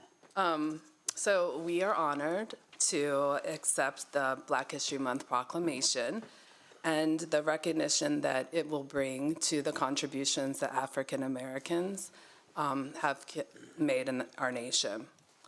And I would just like to say that this acknowledgement is a reminder for us of the importance of preserving our history and making sure that it is accurately taught in schools. Marcus Garvey once said that a people without knowledge of their past history, origin, and culture is like a tree without roots. And we hope that continuing to share our knowledge and celebrating it will lead to a more diverse and equitable community. One of the things that we need to do is make sure that we are confronting and having conversations about the uncomfortable parts of our history as well, and recognizing that Black history doesn't just begin with slavery, but again, begins far past that. And we want to make sure that we are acknowledging how the resilience of our people have contributed to our current present. Yesterday, if you don't know this, the NAACP celebrated 115 years. And this is a great reminder for us about how much we have been doing in advocating for civil rights. And we will continue to do so. The NAACP wants to make sure that marginalized groups' voices are heard and recognized. And we hope that with this proclamation, it's not just words, but as a community, we can come together and make sure that our actions match our words. With that, we would ask that the county commissioners consider fully funding our schools. This would demonstrate a commitment in the belief that their knowledge and truth are not just ideals, but essential components of a better society. And investing in our children will ensure that our actions will pave the way for a better and more equitable future. Thank you. Yes, I would like to add as well, I will concur with our president, Smith, as well, of thanking you for acknowledging us at this moment in time, and that it be a continuous effort of action, especially as it relates to education. I know last year we had a Black History program, and your representation was there on last year, and we're having that this year as well, on the 25th of February. And our focus is going to be on education, and on the education of us not just returning back, but making it a priority towards our progress. And with this proclamation and with your continuous efforts, we want to ensure that we do make a dent in that and make a difference. So just acknowledging that, and those that appeared on last year, you can come again this year and be able to hear the different speakers from different counties, that it may mirror that which we're going to do here, that which we're backing as well from the principles we state here. So thank you again. Thank you. Pastor, where will that event be? That will be at Impact Ministries, Impact? 132 Old National Pike. It'll be at 5:30 on February 25th. Okay. That's there just outside of Funkstown. Right outside of Funkstown. Okay, very good. Comments? We do have a proclamation, and we'll present it over in front of the flags.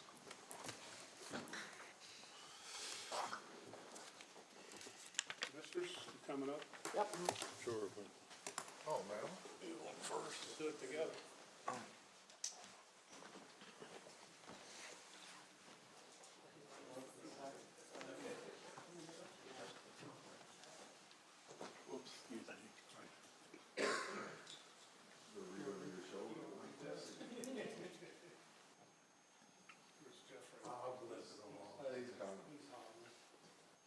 On behalf of the Board of County Commissioners of Washington County, Maryland, I'd like to present this proclamation, Black History Month, February 2024. Whereas, since President Gerald Ford established Black History Month in 1976, he stated that it was to celebrate the often neglected accomplishments of African Americans throughout the country's history, and whereas February was specifically chosen for various reasons, one being that Carter Godwin Woodson wanted to pay tribute to two great men, Abraham Lincoln and Frederick Douglass, both born in February. And whereas these men changed the fortune of blacks in America and brought about several reforms to give blacks equal status as their white counterparts. And whereas the story of the African-American experience in Maryland includes the life and accomplishments of Frederick Douglass, Harriet Tubman's Underground Railroad, and Byway, the Thurgood Marshall, one of this century's foremost leaders in the struggle for equal rights. Now therefore, we, the Board of County Commissioners of Washington County, Maryland, hereby recognize the month of February as Black History Month. With this recognition, we celebrate the many achievements and contributions made by African Americans to our economic, cultural, spiritual, and political development. Awarded this 13th day of February 2024. So, thank you.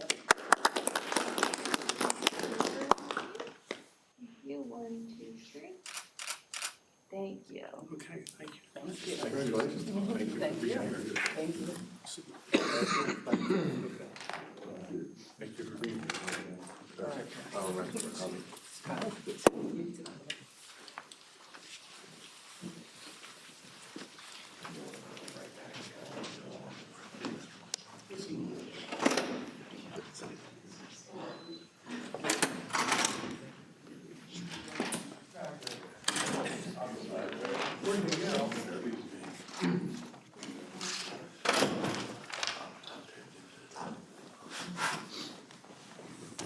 Where'd Derek go?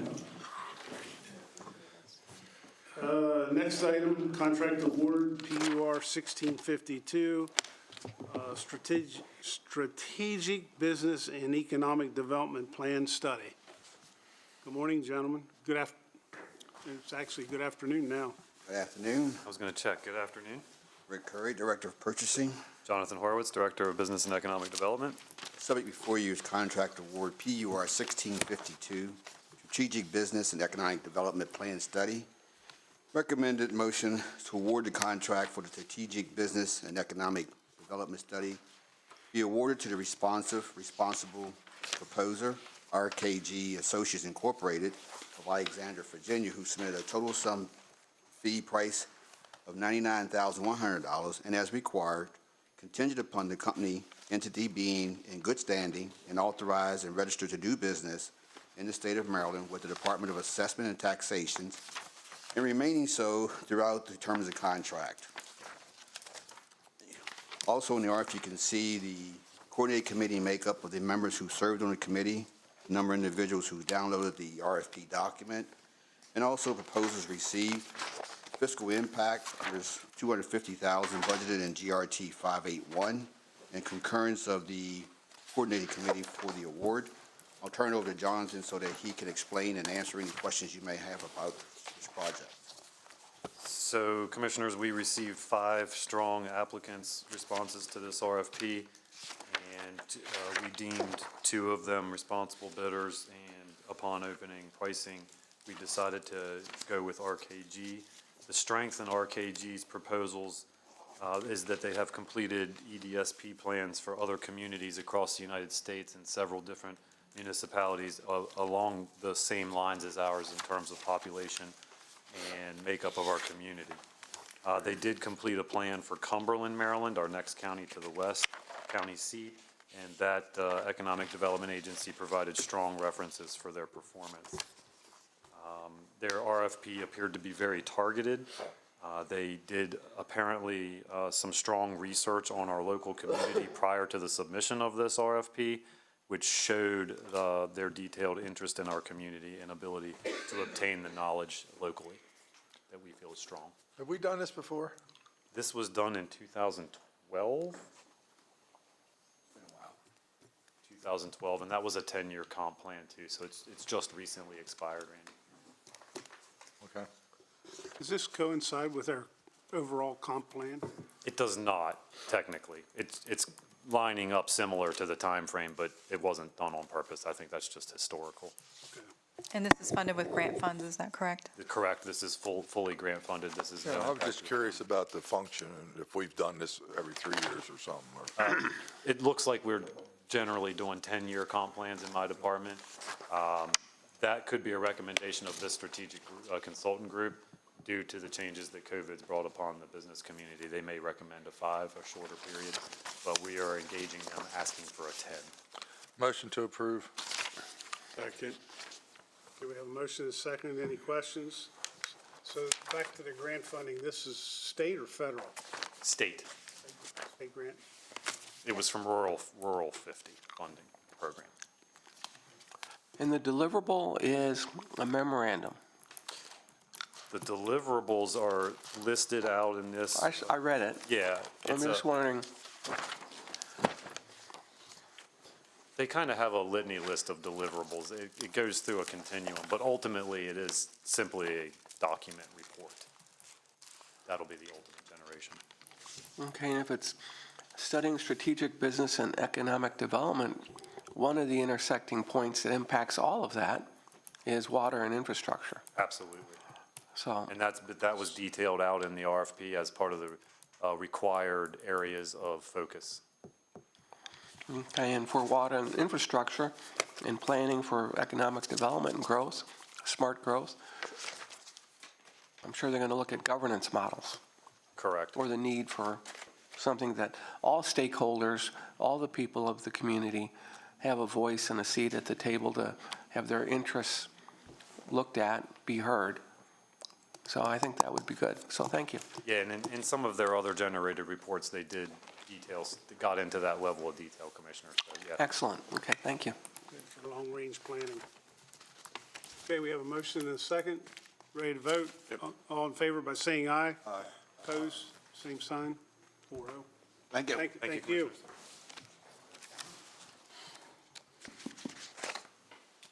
Next item is contract award, PUR 1481, task order 20, Martin Luther King Building Community Recreation Center renovations. Good afternoon, Commissioners. Andrew Eshelman, Director of Public Works. I'm seeking a motion to award the contract for the Martin Luther King Building Community Recreation Center renovation to the lowest responsive bidder, LS Grimm Consulting Engineers, LLC of Hagerstown, Maryland, who submitted the total lump sum bid in the amount of $239,981.53.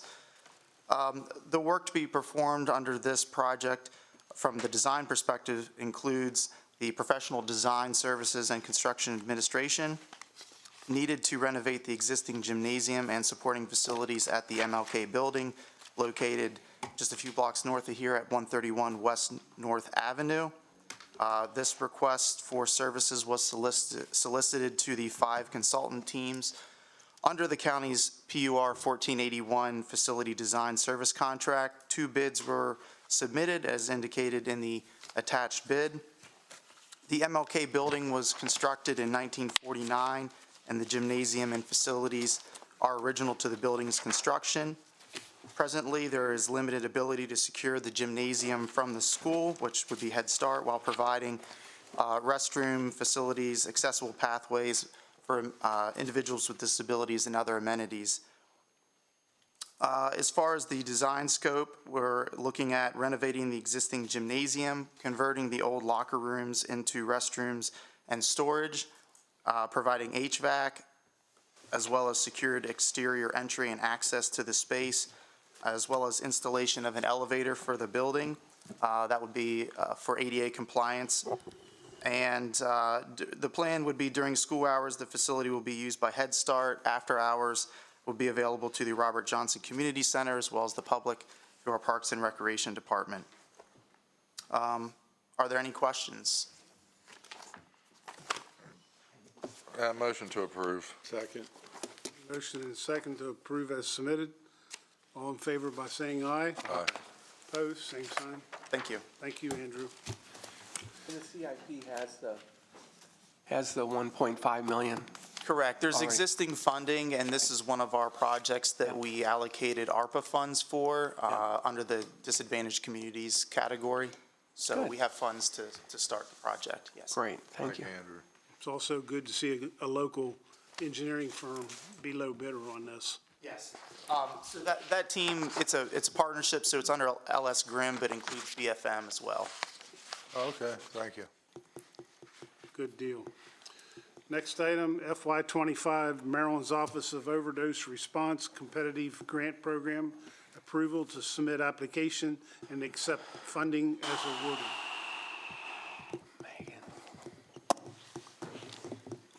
Hello, Nicole Phillips, Senior Grant Manager, Office of Grant Management. Hi, Megan Willis, Director of the Day Reporting Center. We are here today for a motion to approve the submission of the FY '25 Maryland's Office of Overdose Response Competitive Grant Program application in the amount of $207,907 and accept funding as awarded. The Washington County Sheriff's Office is requesting funds from the Maryland Office of Overdose Response Competitive Grant Program to implement a reentry workshop at the Day Reporting Center. The proposed reentry workshop will assist those recently incarcerated and/or those with substance use disorders in obtaining items and/or services required to gain employment and continue in their recovery. The proposed reentry workshop will provide immediate access to items needed for job interviews and employment, such as identification documentation, clothing, transportation, and job training. Funding will also be used to provide case management and staff for the workshops, as well as training, cell phone and laptop expenses, and fringe benefits for the case manager. And there are no matching funds required with this request. Motion to approve. Second. Motion and second to approve as submitted. All in favor by saying aye. Aye. Opposed, same sign. Thank you. Thank you. Next item is FY '25 School-Based Health Center Grant. approval to submit application and accept awarded funding. Good afternoon. Afternoon, Richard Lush, Grant Manager, Office of Grant Management.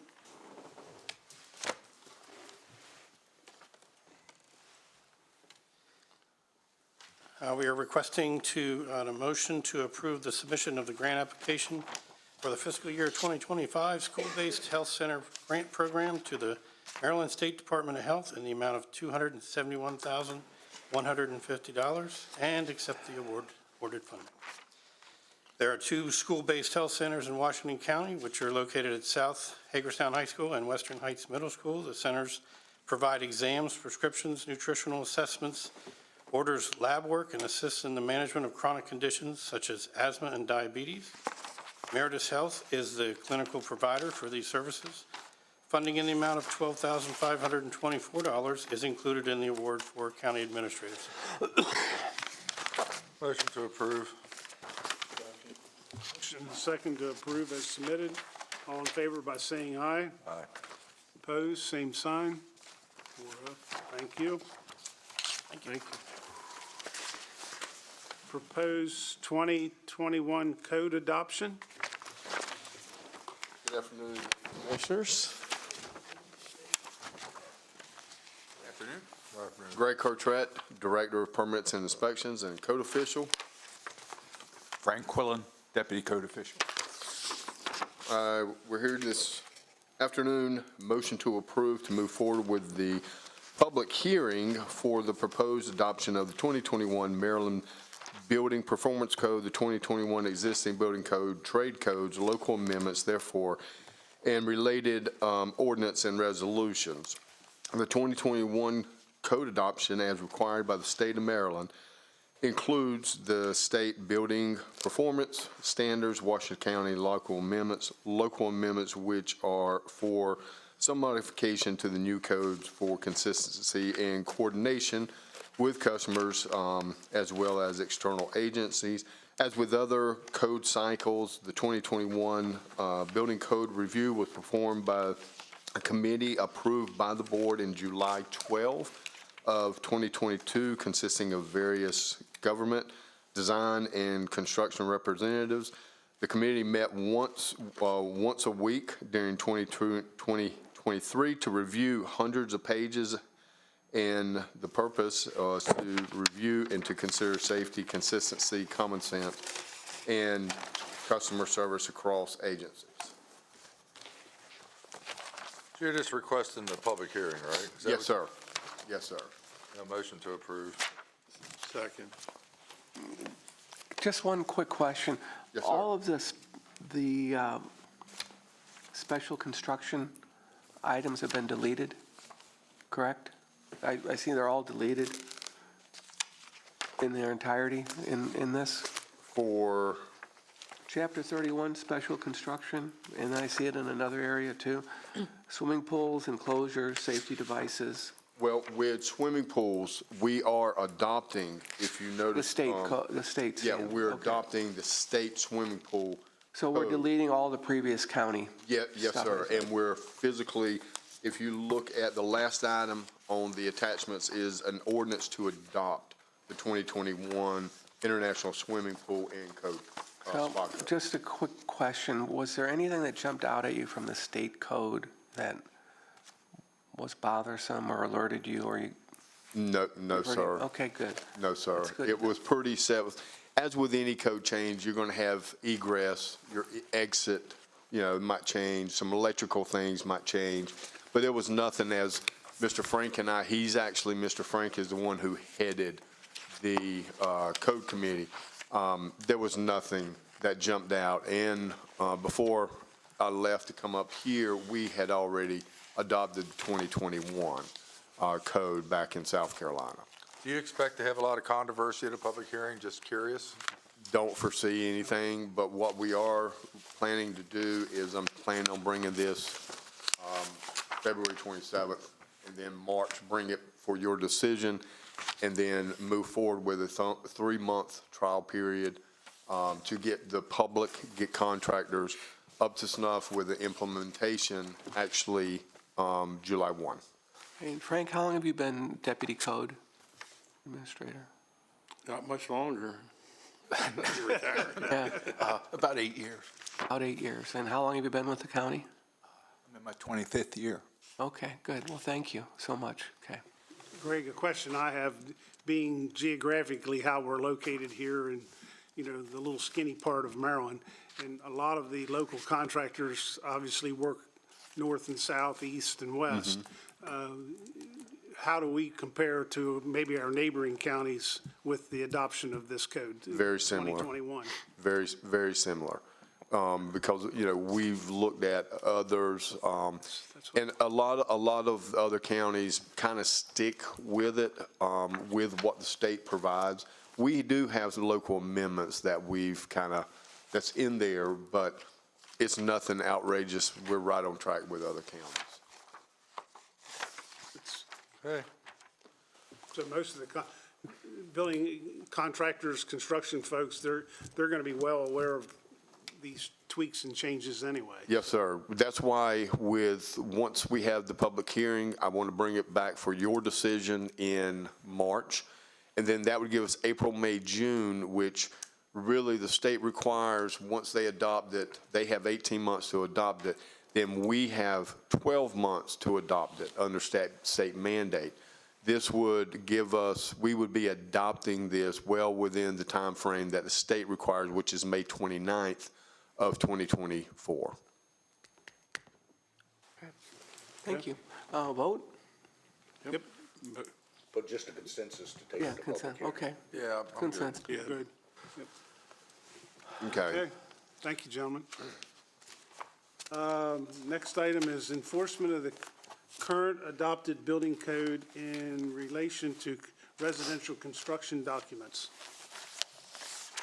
Yes, as I have presented to the board, we are asking for a motion to approve and to enforce the current building code as pertains to residential construction documents. During my first couple months evaluation, the division was not practicing what the code requires for construction documents when it comes to residential plans.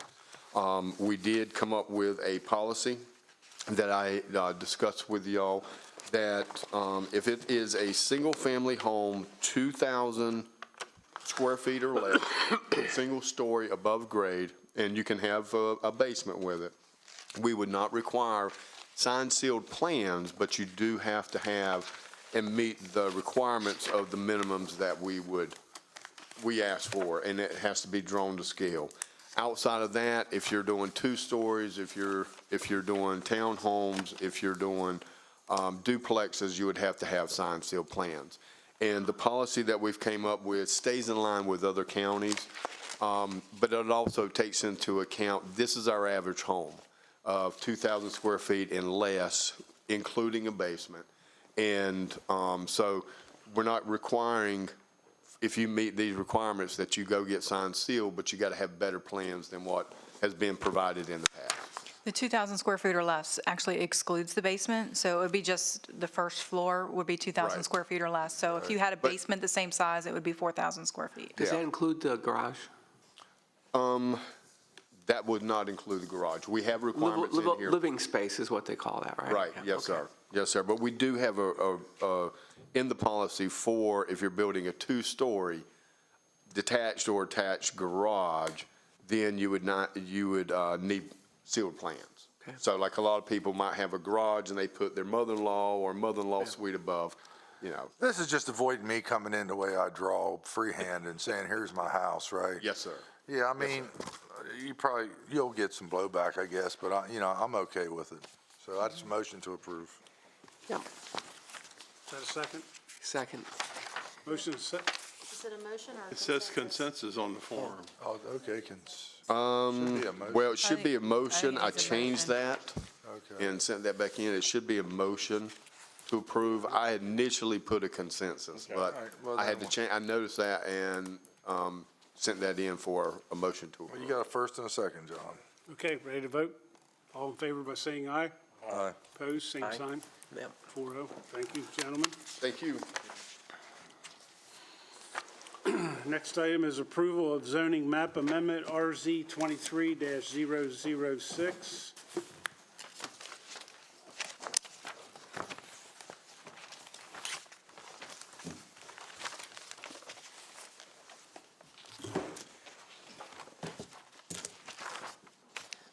Good afternoon, Commissioners.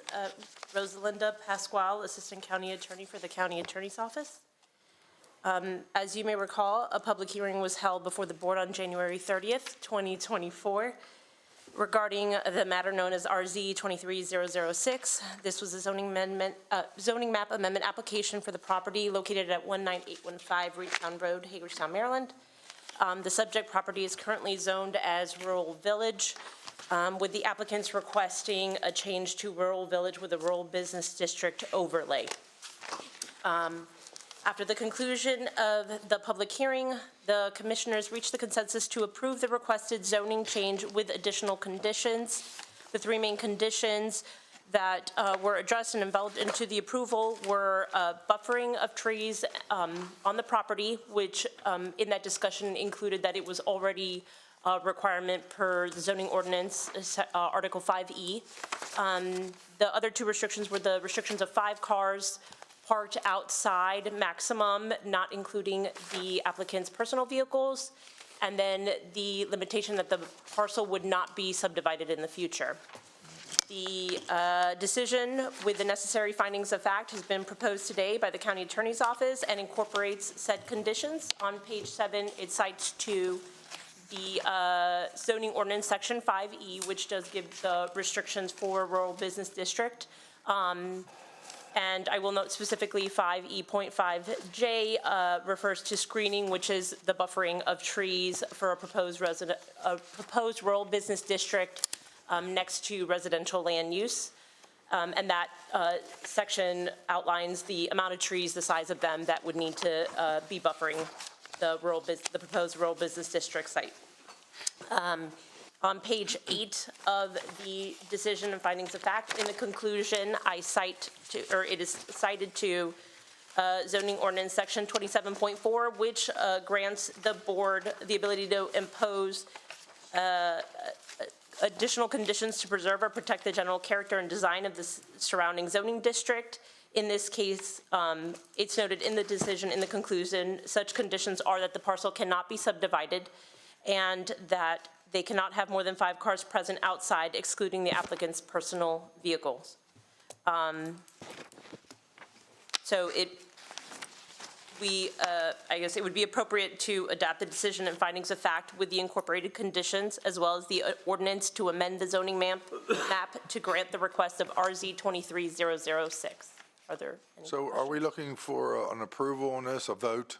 Yeah, I think it's a motion to approve the decision and findings of fact and the ordinance. You covered it well. It's everything, it sounded like a repeat of the meeting, so it's everything that we requested it. I motion to approve. Second. This is basically a summary of finding of facts of what we did for the public hearing. Then we come back with the official ordinance to sign, correct? Is that correct? Agree. So we've done this. This is just a culmination of going through the process. Correct. Yeah, you've given us consensus. We prepared the necessary documents to implement your decision. All right, second. Okay. We have a motion and a second, ready to vote. All in favor by saying aye. Aye. Opposed? Same sign. Thank you very much. 4-0. Thank you. Thank you.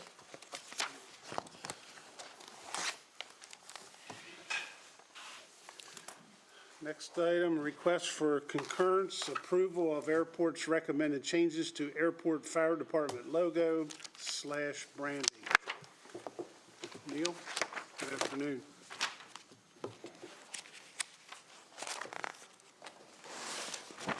Good afternoon, Neil Doran, Airport Director. Danny Shirley, ARF Manager. Danny's our Airport Fire Chief, and we collaborated on discussions of how we might be able to update the airport's logo. It's been approximately 28 years since that's been looked at, and now with the adoption of new branding and new colors for the airport itself, the thought was we could select a design that we could use for different insignia purposes for garments that we wear, seals on the pickup trucks and the airport fire trucks. And we worked closely in concert with the marketing and PR department. I'd like to thank all those folks for their hard work in this proposed design. Chief Shirley, you have any comments on the design you'd like to make? I'd like to thank PR for all their hard work. I think it looks amazing. Well, you did it the right way. Panels, and it looks like, to me, it's a really nice looking logo. I mean, I'm fine with the motion to approve. Second. Motion to second to approve as submitted. It does look nice. All in favor by saying aye. Aye. Opposed, same sign. Thank you, gentlemen. Thank you very much. Thanks for your hard work on that. Motion to. Motion to go in closed session. For reasons stated. Second. Okay. Aye. All in favor by saying aye. Aye. Opposed? Let's take a 5-minute recess.